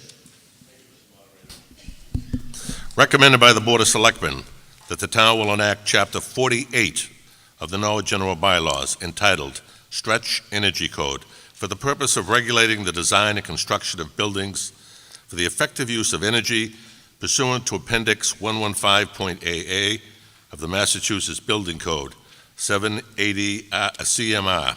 The stretch code, energy stretch code, including future additions, amendments, and modifications thereto, with effective date of July 1, 2019. On the motion, Mr. Moderator? Yes, Mr. Bishop. I would like to refer this to Mr. Mizuko for further comment. All right. Mr. Mizuko. Thank you, Mr. Moderator. What this amendment would do, or what this motion would do, is adopt the Commonwealth Stretch Energy Code, which places a slightly higher standard for energy efficiency on new construction in the town. There's two reasons that we're looking at doing this. The first being that it actually adds to energy efficiency of new homes and businesses constructed in the community, but it also allows us to participate in the Commonwealth's Green Communities Program. 241 towns in the Commonwealth have participated in the Green Communities Program. It's a program by which the state wants to encourage the reduction of energy usage in municipalities. There's 5 steps that we need to complete. This is step 4 of 5, the last one being an energy reduction plan. Once we complete the program and we apply and we're in the program, the town receives an initial grant of about $180,000 to be used for energy efficiency in school and town buildings. And subsequent to that, we can apply for up to $250,000 in each of the next 5 years for energy efficiency programs in town and school buildings. Those could be LED light retrofits, they could be new boilers, or any other energy efficiency programs. And we'd be happy to answer any questions that the body has on it. Thank you, Mr. Basuko. All right, I have a registered speaker, Rachel Churchill.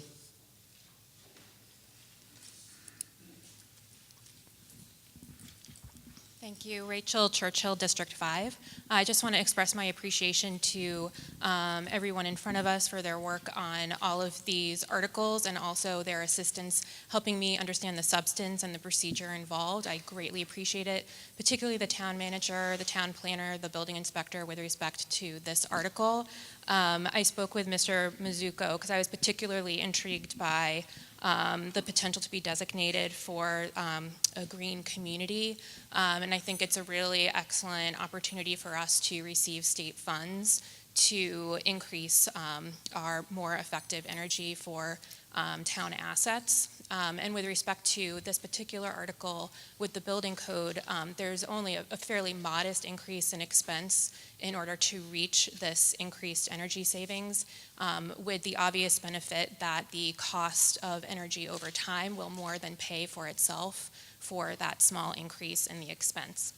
So again, thank you very much to Mr. Mizuko and everyone else for their helpful explanations. Thank you. Thank you, Ms. Churchill. Mr. Shea. Richard Shea, District 1.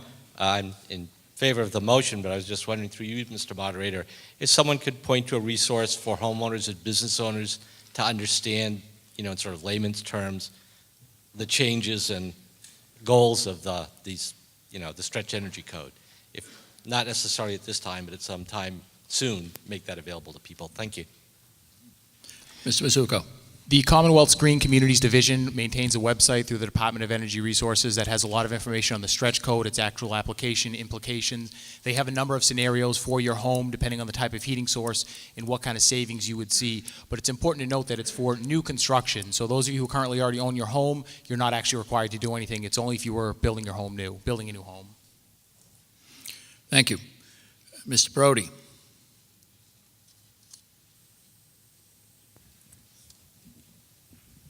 Steve Brody, District 4. I'm sorry, I have a question. It says to enact Chapter 48 of the Norwood General Bylaws. If it's the Norwood General Bylaws, doesn't that mean we've already adopted this? Or can someone please explain what the Norwood General... No, it doesn't exist now, but that would be, if we adopt it, that would be the numbering. Okay, thank you. Thank you. Anything further on this?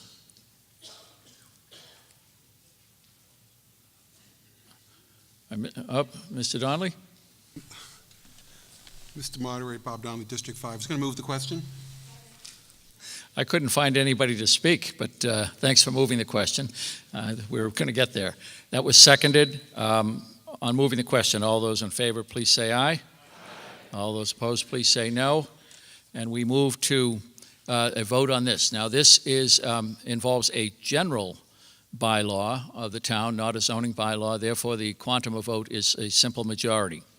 On that, all those in favor, please say aye. Aye. All those opposed, please say no. And that has carried. We move on now to Article 9, a motion by the Finance Commission. Mr. Slater, before we get into this, and we're about to get into a series of financial articles, did you have any comments you wanted to make? Thank you, Mr. Moderator. Alan Slater, District 4. I do have a brief PowerPoint I'd like to show, and it will be brief. All right. Go Thank ahead. you. Thank you, everyone, and welcome, particularly welcome to the new town meeting members. Basically, I'd just like to give a brief update. I'll give a more detailed update when we do our annual town meeting. I just wanted to make a few points tonight. So if we can go to the next slide, it's a busy slide. It is found in your budget book in section 1.8. It shows the available balances we have in the town accounts as of the date of the special town meeting.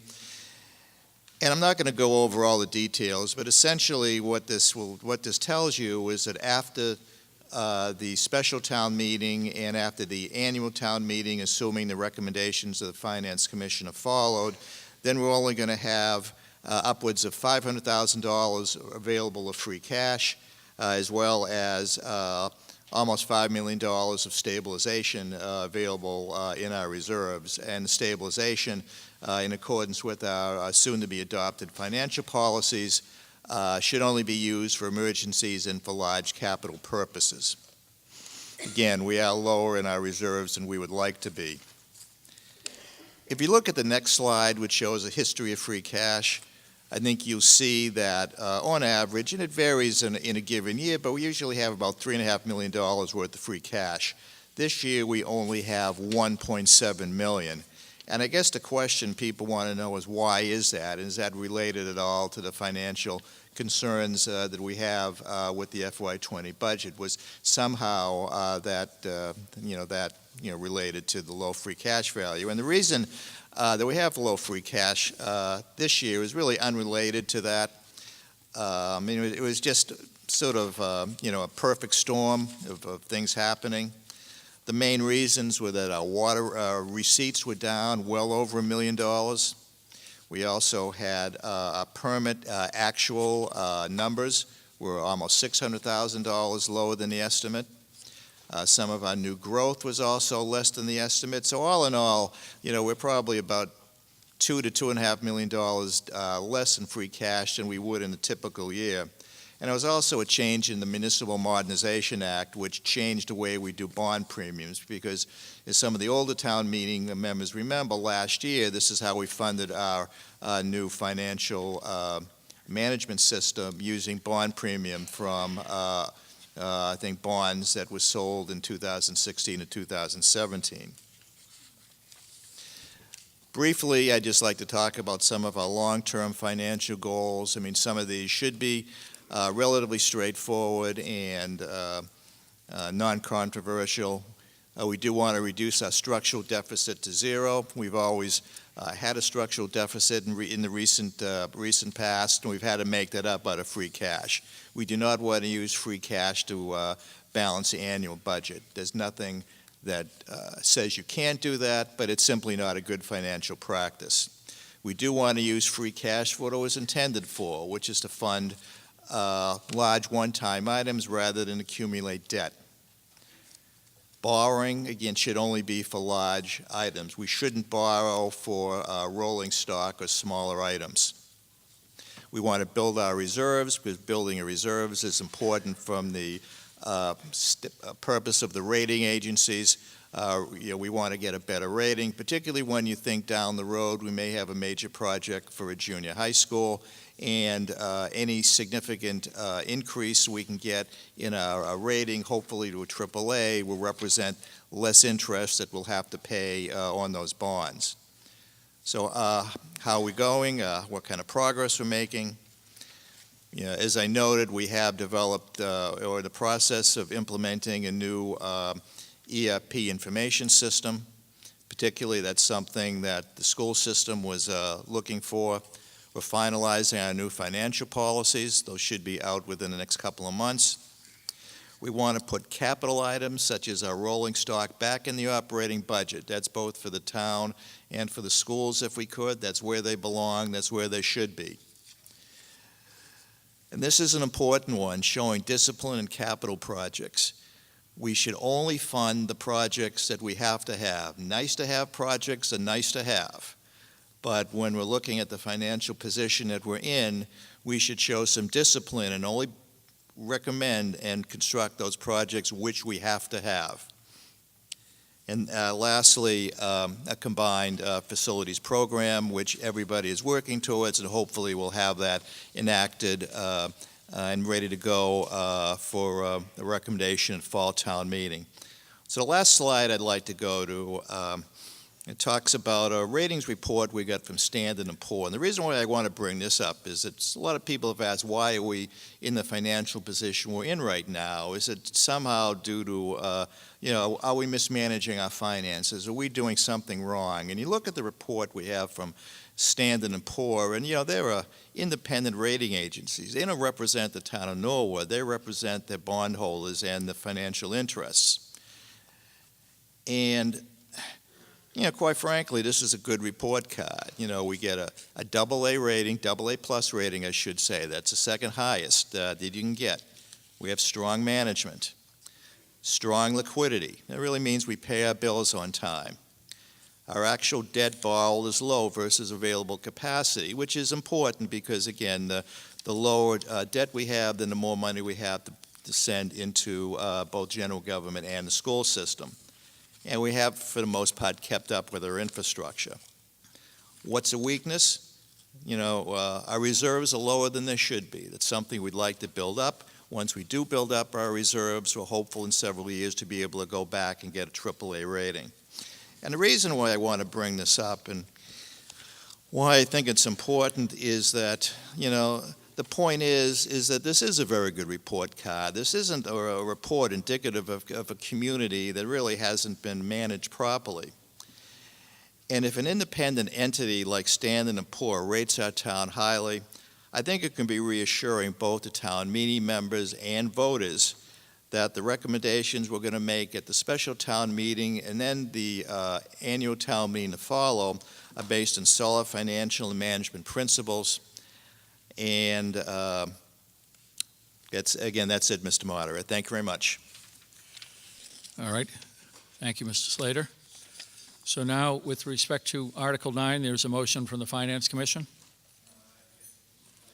Mr. Moderator, recommended by the Finance Commission that the sum of $30,000 be transferred from free cash and appropriated for the purpose of election and registration expense incidentals. Mr. Moderator? Yes, Mr. Slater? This article is necessitated by the June 3rd election that the town has scheduled for tax override, and it represents the cost of actually putting on a special election. Thank you. Any discussion on this? Mr. Lynch?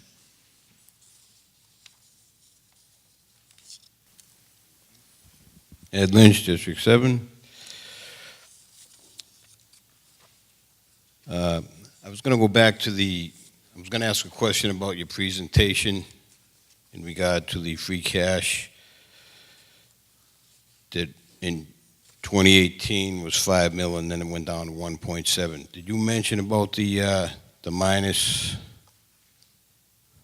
the new computer program that we paid cash for? And the 600,000 or ish from the Forbes Hill, you didn't specifically mention that, but that was paid out of free cash in 2018. The Finance Commission voted after the Forbes Hill project was voted in town meetings.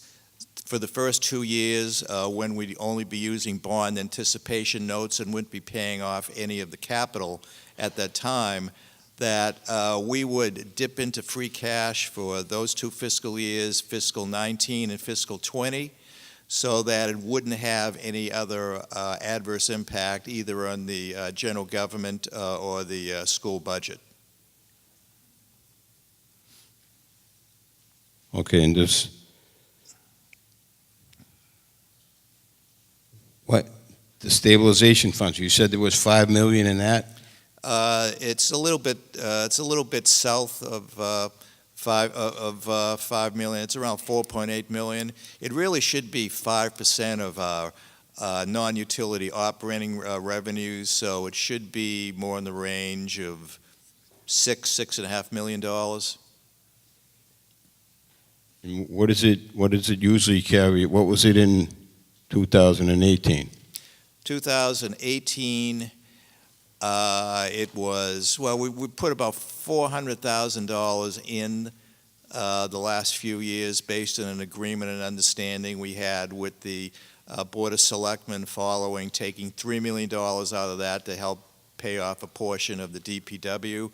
So, you know, it's probably around $4.2 million in fiscal 18. Okay, thank you. And how many more years left for the high school, roughly? For the roughly for the high school, between 15 to 20 years, I think. Probably about 15 years, I'd say 15 to 17 years. All right, thank you very much. I also just wanted to thank Judy and Tony for their time and efforts in the planning board and all you got people up there doing your work. I do appreciate it. Thank you. Thank you. Thank you, Mr. Lynch. Anything further on the matter? Seeing none, then we'll put it to a vote. The motion under Article 9 is for $30,000 to be transferred from free cash appropriated for election and registration expenses incidentals. On that, all those in favor, please say aye. Aye. All those opposed, please say no. And that has carried. We move on to Article 10. We have a motion by the Finance Commission. Mr. Slater. Thank you, Mr. Moderator. Recommended by the Finance Commission that the town appropriate the sum of $950,000 to pay the costs of the repair, replacement, and/or reconstruction of the Dean Street Bridge, including the payment of all incidental and related costs, and that to meet this appropriation, the treasurer, with the approval of the selectmen, is authorized to borrow said amount under and pursuant to Mass General Law, Chapter 44, Section 7, parentheses 1, or pursuant to any other enabling authority, and to issue bonds and notes of the town therefore. Any premium received by the town upon the sale of any bonds or notes approved by this vote, less any such premium applied to the payment of the costs of issuance of such bonds or notes, may be applied to the payment of costs approved by this vote in accordance with Chapter 44, Section 20 of the General Laws. thereby reducing the amount authorized to be borrowed to pay such costs by a like amount. The amount authorized to be borrowed pursuant to this vote shall be reduced to the extent of any grants received by the town from the Commonwealth of Massachusetts or any other source to pay costs associated with this project. Mr. Moderator? Yes, Mr. Slater? I believe Mr. Mizuko would like to speak further on this. All right, Mr. Masuko. Thank you, Mr. Moderator. Just for an explanation, the culvert under the Dean Street Bridge has deteriorated to the point where it's collapsed. We do need to do some emergency work on the bridge. This is a borrowing authorization to do that. We have received a grant for $500,000 from the state to go ahead and do the work. The total estimated cost is about $950,000. Our cost will end up being about $500,000. We do need the full borrowing authorization to go ahead and issue a contract for the work to get done. So that's why we need the borrowing authorization for $950,000. As we complete the project, the state will be paying about half of it, and we'd be happy to answer any questions anyone has. Thank you. Any discussion? Seeing none, then we'll put it to a vote. I'm sorry, who did I miss? Ms. Slater, I'm sorry. Your hand kind of blended in with the background. Jerry Slater, District 4. That's because I'm only 5 feet tall, Mr. Moderator, so, and less than one story. Maybe the 5th story, but... A question for you, Mr. Moderator. When do we expect construction to start, and is there an estimate on how long it's going to take? And thank you, Mr. Ryan, for answering my question. I think Mr. Ryan will be happy to take the question.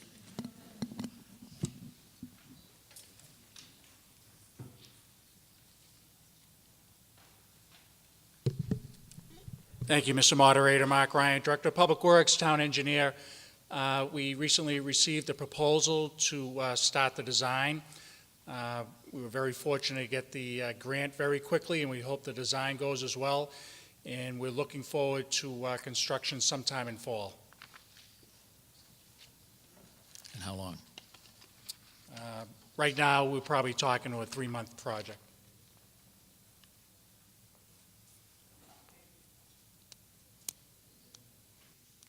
All right. Any further questions on it? Yes, Mr. McFarland.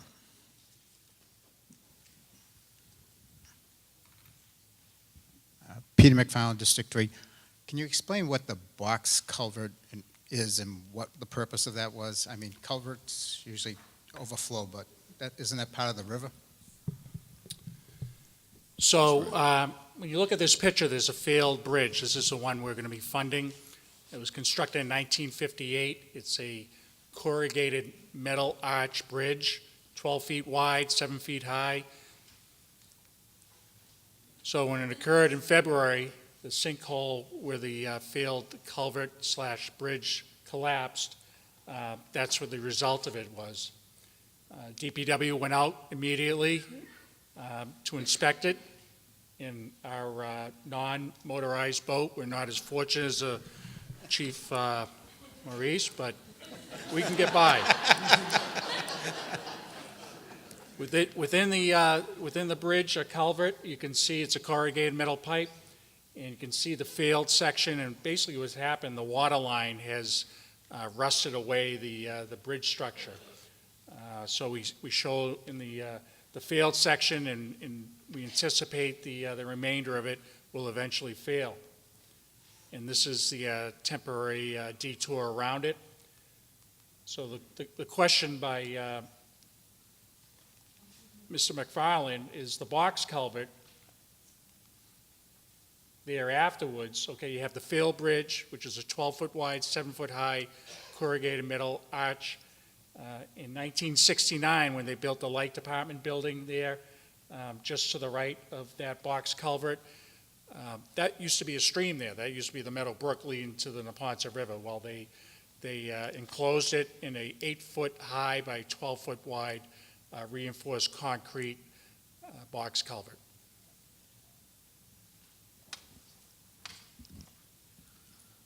Thank you. Anything further? Yes. Amanda Groh, District 7. I have a question about during the work on this project, do we have any sense of how traffic flow in that region is going to be impacted? It will be impacted. That'll be part of the design. There'll probably be some road closures, detouring people away from Dean Street, up to Neponset Street, away from this area. Thank you. Thank you. Ms. Jacobs?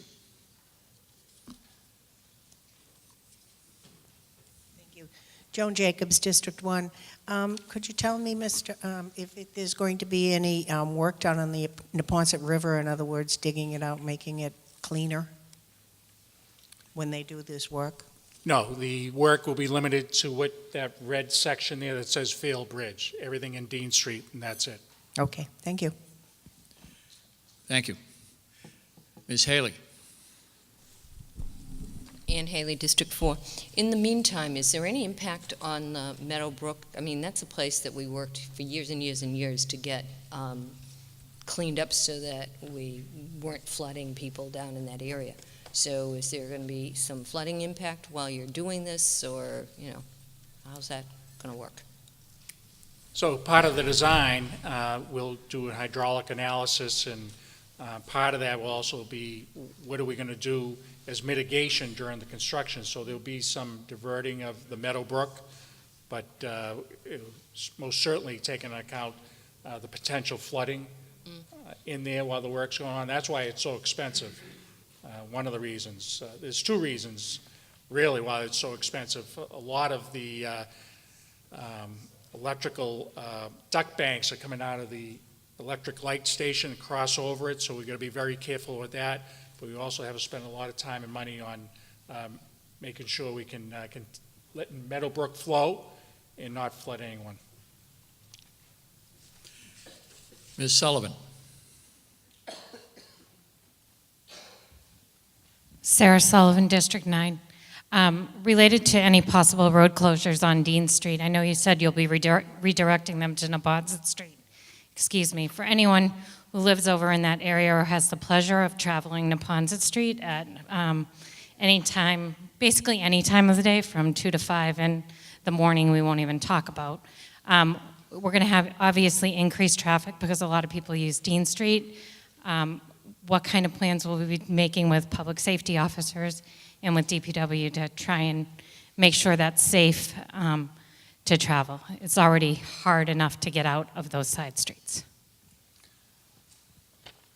Well, I mean, obviously, we'll be giving a lot of advance notice. We'll be putting up appropriate signage, and I'm sure we'll work along with the police department to make sure there's not speeding and traffic is flowing freely there.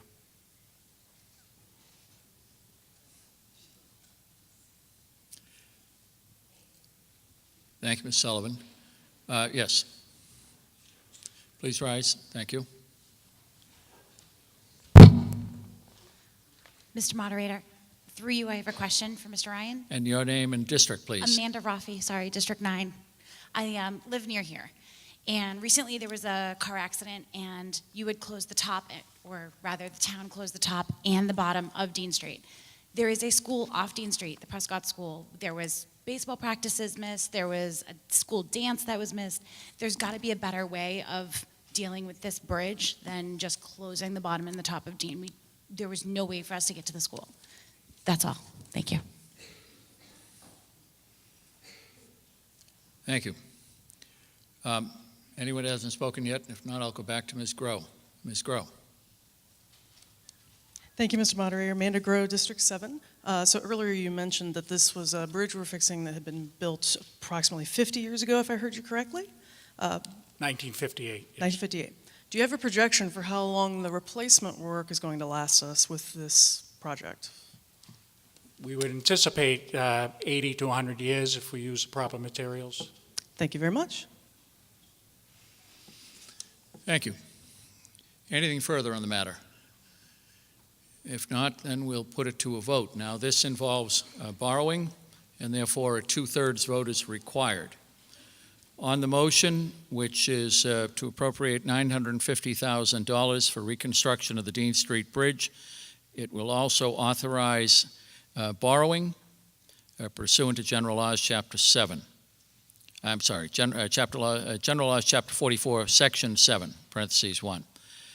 On that, and the motion is read by Mr. Slater. All those in favor, please say aye. Aye. All those opposed, please say no. Was there a no vote? Okay, that has carried unanimously. Thank you. We move on now to Article 11, a motion by the Finance Commission. Mr. Slater. Thank you, Mr. Moderator. Recommended by the Finance Commission that the sum of $163,664 be transferred from free cash and appropriated for the following snow and ice accounts. DPW, $20,000. Airport, $3,664. Schools, $140,000 for a total of $163,664. Thank you, Mr. Slater. Any discussion on this? Mr. Lynch?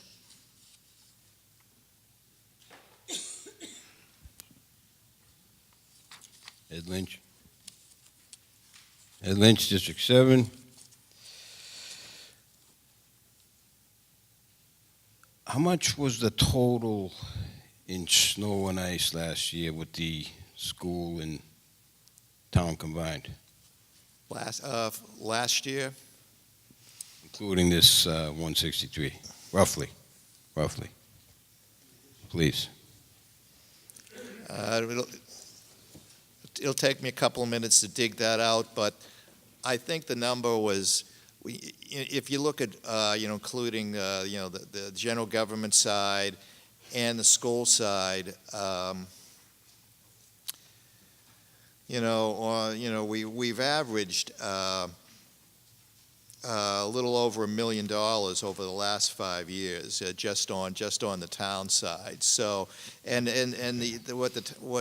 what's being done is that over the last 5 years, we probably doubled the amount of money on the general government side that's been put into snow and ice, and it's been increased probably about $25,000 to $50,000 on average every year, because the intent is to eventually get to what would be the average over a 5 or 10 year period. Because sometimes you have good years, sometimes you have bad years. This, believe it or not, was a good year. If you look at, from the schools and the town and the airport, you're probably talking like $1.25 to $1.5 million a year in some of our bad years. This, unfortunately, was not a bad year. Okay, just Total. curious. Thank you. Thank you, Mr. Lynch. Anything further on this? Seeing none, then we'll put it to a vote. The motion by the Finance Commission is for a total of $163,664 from free cash for snow and ice accounts for the DPW, the airport, and the schools. On that, all those in favor, please say aye. All those opposed, please say no. And that has carried. We move on to Article 12, a motion by the Finance Commission. Mr. Slater. Thank you, Mr. Moderator. Recommended by the Finance Commission that the sum of $58,000 be transferred from Public Works laborers and appropriated for the following accounts. Public Works overtime, $22,000. Cemetery overtime, $6,000. Garage maintenance, $20,000. Refuse removal, $10,000 for a total of $58,000. Mr. Moderator? Yes, Mr. Slater. This is an article which doesn't involve any additional money or money from other sources. It just is an article where we're moving money from one account in the department to other accounts. Thank you. Any discussion? Seeing none, then, we'll put it to a vote. On the motion under Article 12, a total of $58,000 to be transferred from one account under Public Works laborers and appropriated for 4 other accounts as recited by Mr. Slater. On that, all those in favor, please say aye. Aye. All those opposed, please say no. That has carried. And now, under Article 13, a motion by the Finance Commission. Mr. Slater. Thank you, Mr. Moderator. Recommended by the Finance Commission that the sum of $75,000 be transferred from the following accounts and appropriated for the purpose of Police Department, transportation, and incidental expenses. Transferred from account telephone, $5,000, police salaries, $70,000. Transferred to account transportation, $10,000, incidentals, $65,000. Mr. Moderator? Yes, Mr. Slater? Similar to the previous article, this is just moving money within the existing department. It does not involve any additional transfer of free cash or any other reserve funds. Thank you. Any discussion on this? Seeing none, then we'll put it to a vote. The motion by the Finance Commission under Article 13 is for $75,000 to be transferred from two accounts within the Police Department and into two other accounts also within the Police Department. A total of $75,000. All those in favor, please say aye. Aye. All those opposed, please say no. That has carried. Article 14, a motion by the Finance Commission. Mr. Slater. Thank you, Mr. Moderator. Voted that the sum of $130,000 be transferred from the following Fire Department accounts and appropriated for the purpose of Fire Department salaries, including fire substitution pay and fire dispatch salaries, and for incidental expenses. Transferred from fiscal 2019 accounts.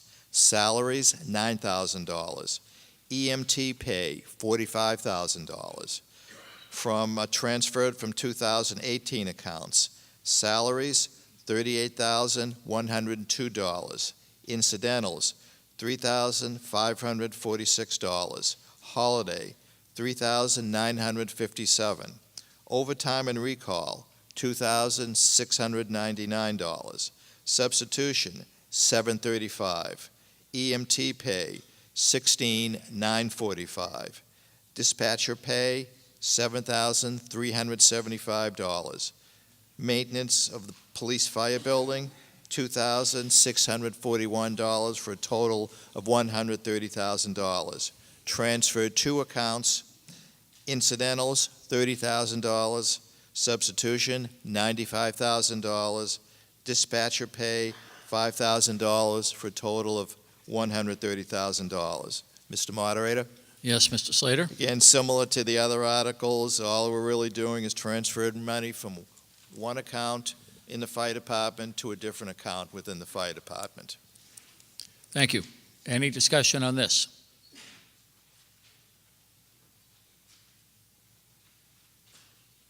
Mr. Conley? Mr. Moderator, Kevin Connolly, District 7. What fiscal year are we in right now? I thought we were in 19. We're in fiscal year 2019, correct. So how are we getting money from fiscal 18 from what I remember, once fiscal 19 started, any money that is not spent in July should turn over into free cash? Or am I missing something for the last 30 years? I'll let Mr. Slater take that, or Mr. McQuaid is going to take it. I didn't know if you were trying to get out of that building, Mr. McQuaid. I was trying not to steal your microphone, Mr. Moderator. Town meeting members will recall last year we had retroactive pay due to the firefighters. At the time we had the town meeting in May to determine that, the year was not over. So we made the determination we should carry over the rest of the amount in the fire accounts just to make sure that we had enough money, because otherwise we'd be unable to pay people in a timely manner. So this is the money that's left over, and had we done what Mr. Accountant Connolly had suggested, this would have gone into free cash last year, and then we would have been asking you for it out of free cash now. So this was a way that we ensured that we had enough money. Thank you, Mr. McQuaid. Mr. Conley, thank you. Anything further on the matter? Ms. Howard?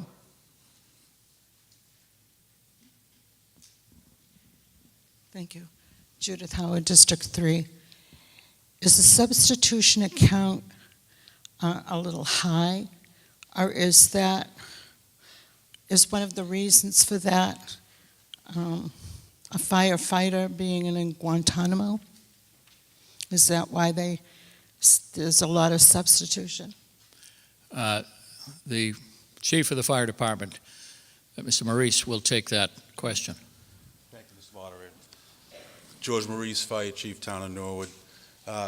Ms. Howard, we have multiple reasons why we have an overage in the, or underage in the substitution account. I listed 5 main reasons why. You can see in the slide we had the military deployment of a member. He was overseas for over a year, so we had to replace that position. We also had 2 major medical injuries from the same individual who eventually retired, so we had to replace that. And unfortunately, firefighting is a very physical job, so we had multiple injuries. We do have 1 individual who has been out for over a year now. We expect him to be retiring soon. And then 3 other shorter-term injuries. We do have individuals that have attended the Mass State Fire Academy. That's a 10-week course. So while those people are attending, we have to replace them. And then last, just there's a delay with civil service. Sometimes we have a vacancy and we need to hire an individual, but they don't move always as quickly as we need them to. Thank you. Thank you. And thank you, Chief. Anything further? All right, seeing none, then we'll put it to a vote. With respect to Article 14, the motion by the Finance Commission is for $130,000 to be transferred from various accounts within the fire department and appropriated for fire department salaries, including fire substitution pay and fire dispatcher salaries, and for incidental expenses. On the motion for $130,000, all those in favor, please say aye. Aye. All those opposed, please say no. That has carried. Under Article 15, we have a motion from the Finance Commission. Mr. Slater. Thank you, Mr. Moderator. Recommended by the Finance Commission, indefinite postponement. Mr. Moderator? Yes. This article was put in as a placeholder just in case. Turns out that it wasn't necessary. All right. For those who are new among us and those who may have forgotten, indefinite postponement is a way to dispose of the matter, basically to kill it. So the Finance Commission had a placeholder on the warrant. In their view, nothing needs to be done, and this is how we dispose of it. Any discussion? Seeing none, then we'll put it to a vote. The motion under Article 15 is for indefinite postponement. All those in favor, please say aye. Aye. All those opposed, please say no. And that has carried. We move on to Article 16. Mr. Slater. Thank you, Mr. Moderator. Recommended by the Finance Commission that the sum of $19,000 be transferred from accounting salaries and appropriated for human resource salaries. Mr. Moderator? Yes, Mr. Slater. Again, this is an article which is not looking for any additional money. It's just transferring money within one account to another from general government. And as explained in the yellow sheet, it's really to pay for the payouts for several people who left the Human Resources Department. Thank you, Mr. Slater. While we're on Human Resources Department, our new Director of Human Resources, Molly Keene, is here. I introduced you the other night and you weren't here, so let me introduce you again, and welcome to Norwood.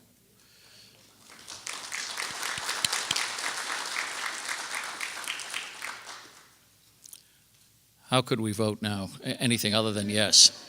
All right, the motion, any discussion on this? Mr. Slater covered it, all right. The motion is for $19,000 to be transferred from accounting salaries and appropriated for human resources salaries. On that, all those in favor, please say aye. Aye. All those opposed, please say no. That has carried. We move on to Article 17. Mr. Slater. Thank you, Mr. Moderator. Recommended by the Finance Commission that the sum of $25,000 be transferred from FY 2018 Veterans Direct Relief and appropriated for collective bargaining. Mr. Moderator?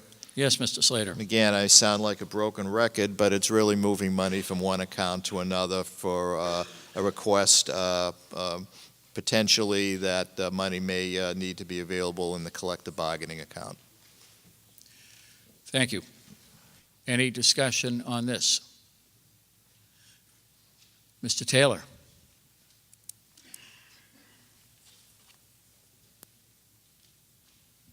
Jack Taylor, District 8. Why would we take money from Veterans Direct Relief? Could that be explained, please? Mr. Slater?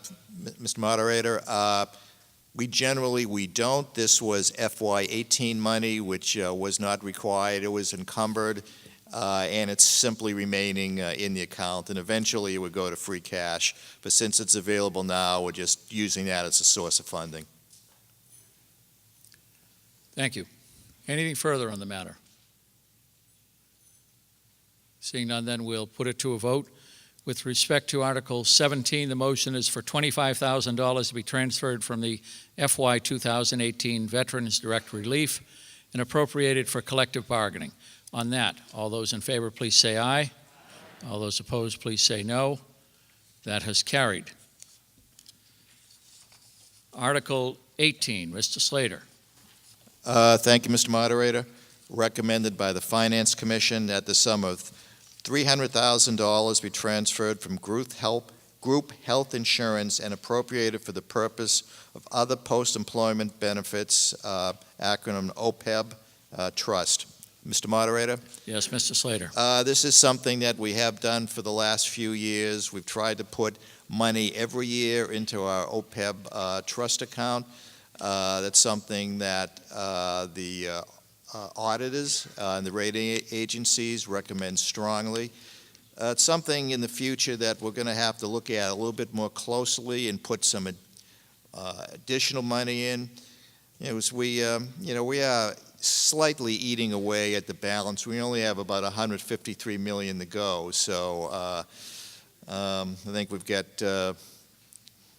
a few things we have to think about in the future, but the intent in the next few years is to try to find additional sources of money so we can eat away at the liability consistent with what will be required, by not only by the rating agencies but by the state of Massachusetts.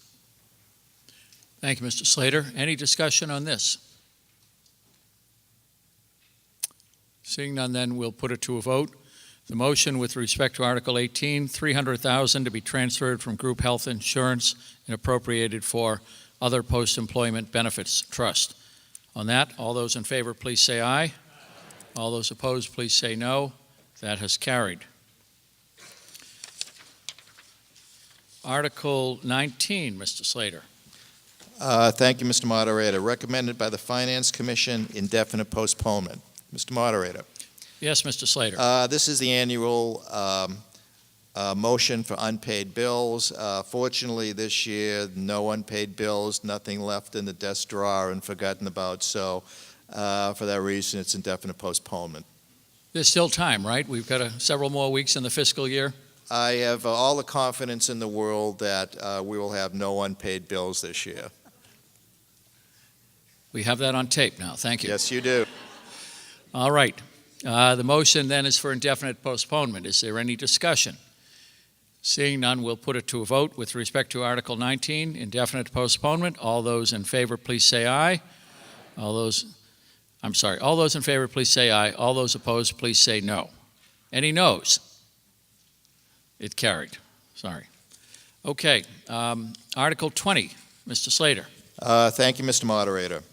Recommended by the Finance Commission that the sum of $629,600 be appropriated for the cost of the rehabilitation and replacement of water mains and other water system improvements, including the payment of costs incidental or related hereto, in accordance with the rules and regulations of the MWRA Local Water System Assistance Program, and that to meet this appropriation, the Treasurer, with the approval of the Board of Selectmen, is authorized to borrow the sum of $629,600 at no interest from the Massachusetts Water Resources Authority in accordance with the provisions of Mass General Law, Chapter 44, or any other enabling authority, and further, that the Board of Selectmen is authorized to expend said sum for said purposes and to take any other action necessary to carry out these projects. Again, Mr. Moderator. Yes, Mr. Slater. This is just a continuation of the long-term policy that this town has been implementing, where the intent, eventually is to line all the remaining water main within the town so that we won't have any problems in the future. It'll last a significant amount of time, and the money that we spent for lining and rehabilitation at this point will certainly save us significant dollars down the road if there was ever a failure of any portion of the water system. Thank you. Any discussion on this? Yes, gentleman in the middle there.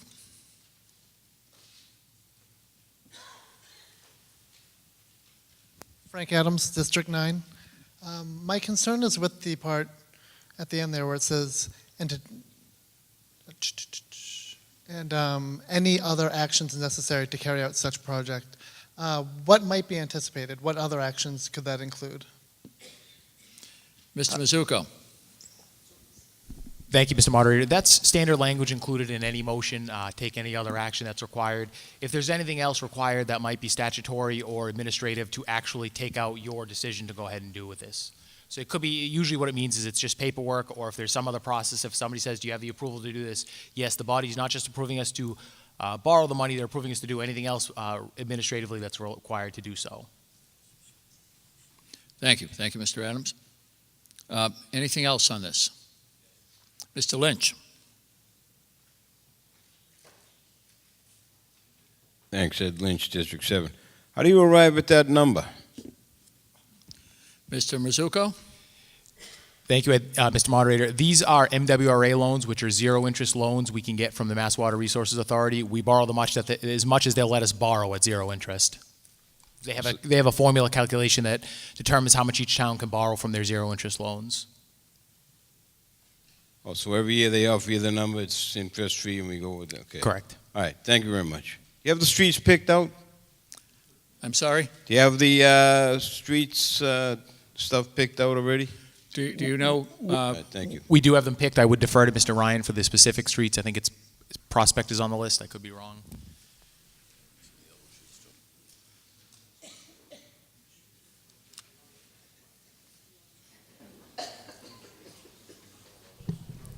Yes, Mr. Moderator, it's Prospect Street from Manhattan Street to Prospect Ave, Leiden Street, High Street, and Fulton Street.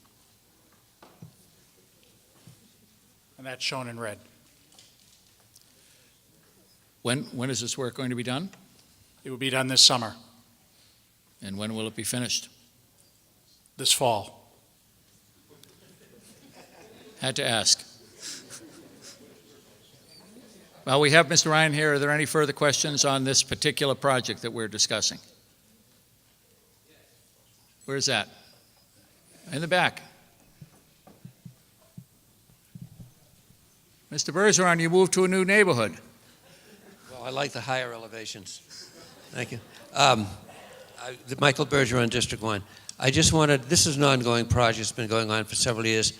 Do we have a timeline when we expect to complete the relining of the entire town?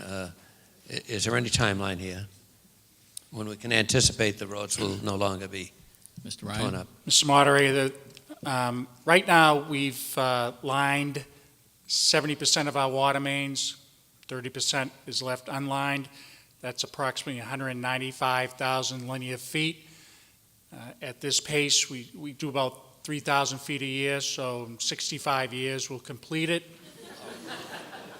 So at town meeting, at the annual town meeting, we'll be asking for an additional 500,000 that could take care of basically almost double.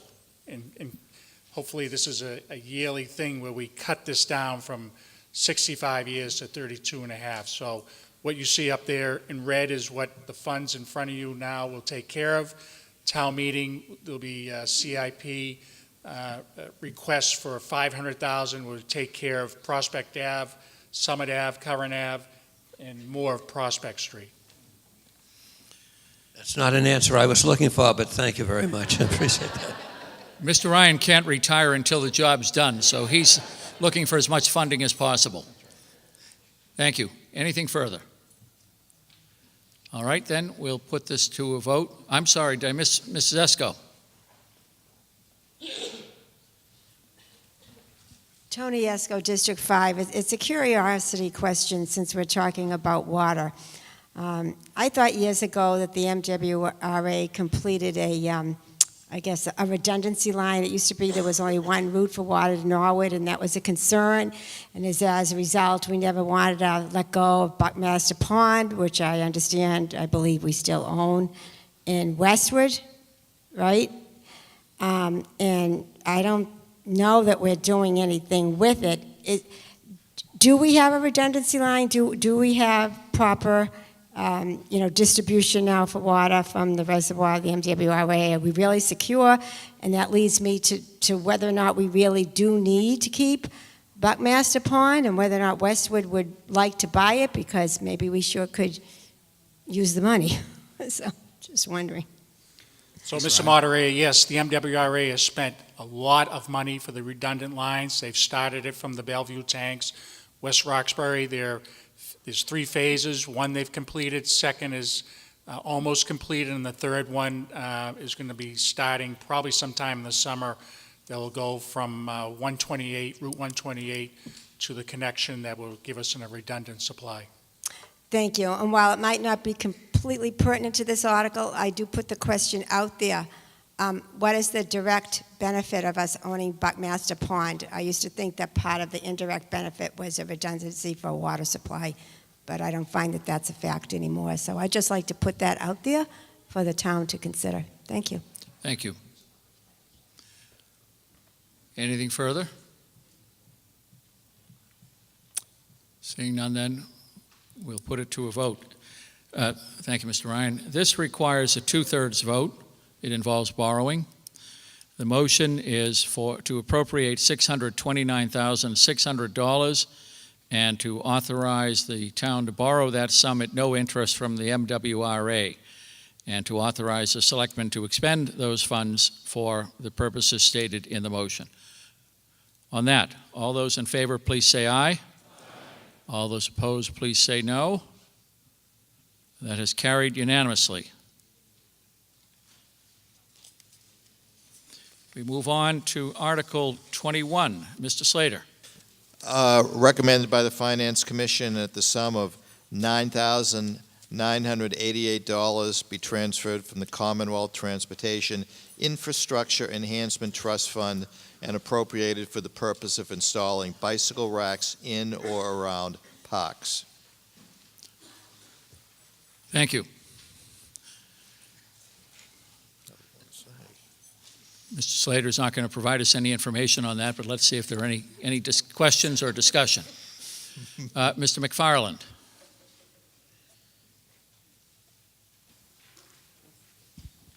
Peter McFarland, District 3. Now that this is kind of found money because it's a new reimbursement because of rideshare, I understand the bike racks are a nice use for this money, but I'd like to see the town get more invest more into transportation as far as studying the needs of seniors and disabled, as far as especially medical appointments. I sit on a committee that talks about regional transportation needs, and I think the town needs to look into more in this and get more involved as far as helping people that can't afford or are unable to drive cars and be able to get to, avoid isolation of being home, be able to go shopping, and making medical appointments. So I'm in favor of the bike racks this year, but I would like to see something more done, because this money will probably start growing a little. We get reimbursed 10% for every ride that gets to Uber and Lyft that originate in Norwood, and I think this will be growing, and this money, and not that $10,000 is a lot of money for what needs to be done, but I think it would help with a study and help develop more transportation resources for the people in the town. Thank you. Thank you, Mr. McFarland. Ms. Taylor?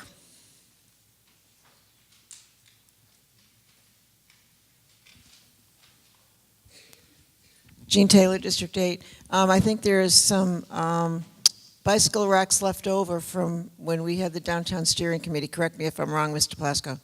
Did we not put any few in when we did that downtown study? So hopefully that will help you. I think it's a great idea. Can we go home now? Oh, I'm sorry. Thank you, Ms. Taylor. Behind you, Mr. Greeley. Joe Greeley, District 6. We can almost go home, Ms. Taylor. Just a quick question. I heard at the tail end of the motion that these, the authorization for these funds was dedicated towards parks.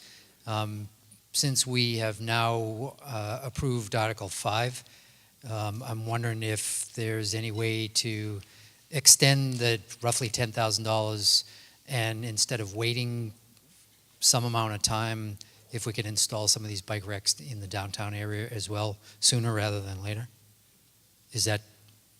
Are any of these bike racks destined for downtown? Are you proposing to amend this to, instead of installing bike racks in parks, putting them downtown? Rather than asking a question and then being told I cannot amend, I'll say, yes, I'd like to amend the motion so that instead of $10,000, $15,000 be taken from that fund for the purpose of... Wait a minute. The amount we're dealing with is $9,988. Right. So I'd like to increase that number. Wait a minute. Okay, hold that thought, Mr. Greeley. We're going to come back to you in a second. Thank you. Mr. Mizuko, is this speaking to what Mr. Greeley's speaking to? Yes, just a point of information. There's only $9,900 in that fund. It's an allocation we get from the Commonwealth annually. This is the first time we've received it. We have to allocate it. That's all the money that's there. So that's why we chose that number. We didn't just decide to pick that number sort of out of a hat. It has to be appropriated for a transportation-related purpose, and unfortunately, we just saw it's $1 million to fix a culvert for a bridge. So $9,900 doesn't get us too far in transportation, but bike racks are allowed. So we're just trying to find a useful purpose for the money that fits the total dollar amount there.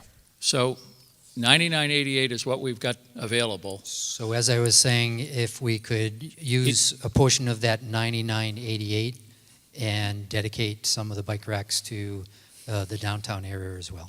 Well, so what is the motion to amend?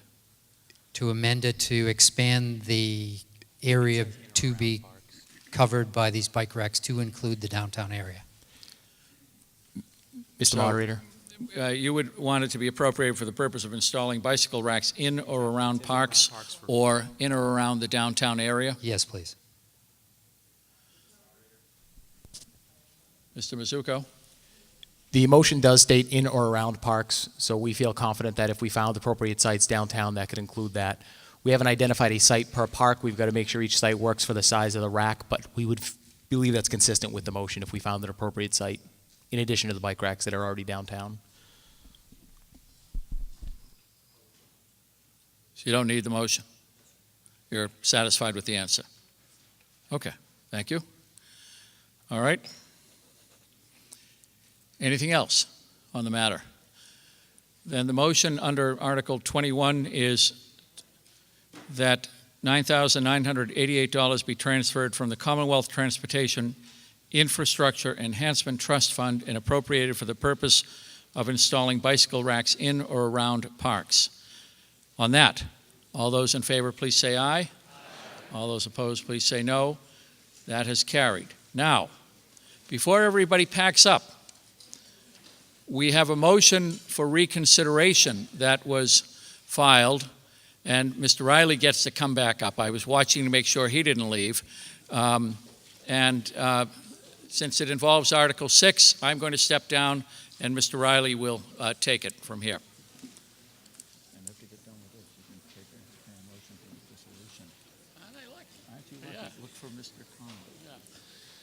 This is Ms. Howard's motion to reconsider Article 6. Ms. Howard, you're the proponent of the motion. Do you want to be heard on the motion?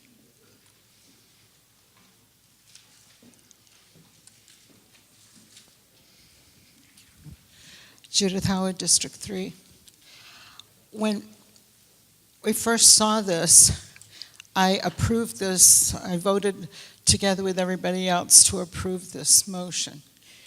But then when Mr. Burgess brought up what was done previously, and nobody had the answer to that.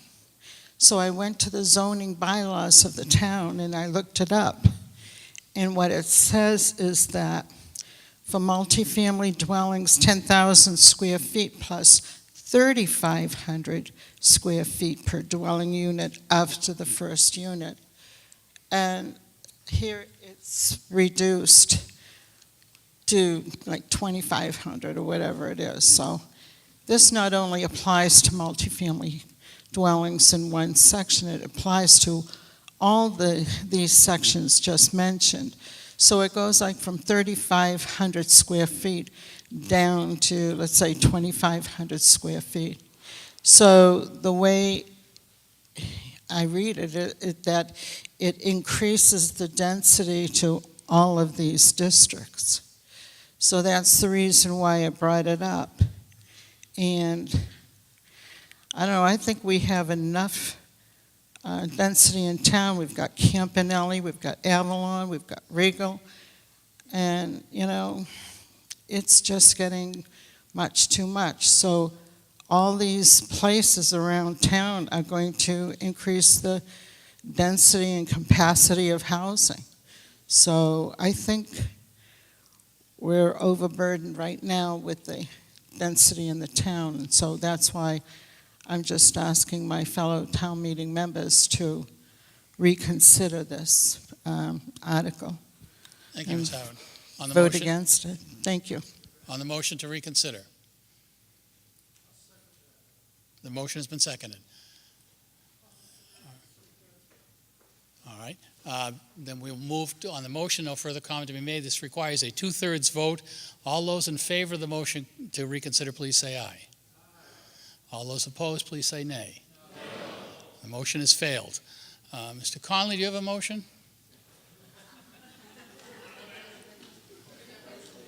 Kevin Connolly, District 7. I make a motion to dissolve, and thank you, Mr. Seconded. Moderator All Pro those in Tem. favor, please say aye. All those opposed? Thank you, everybody.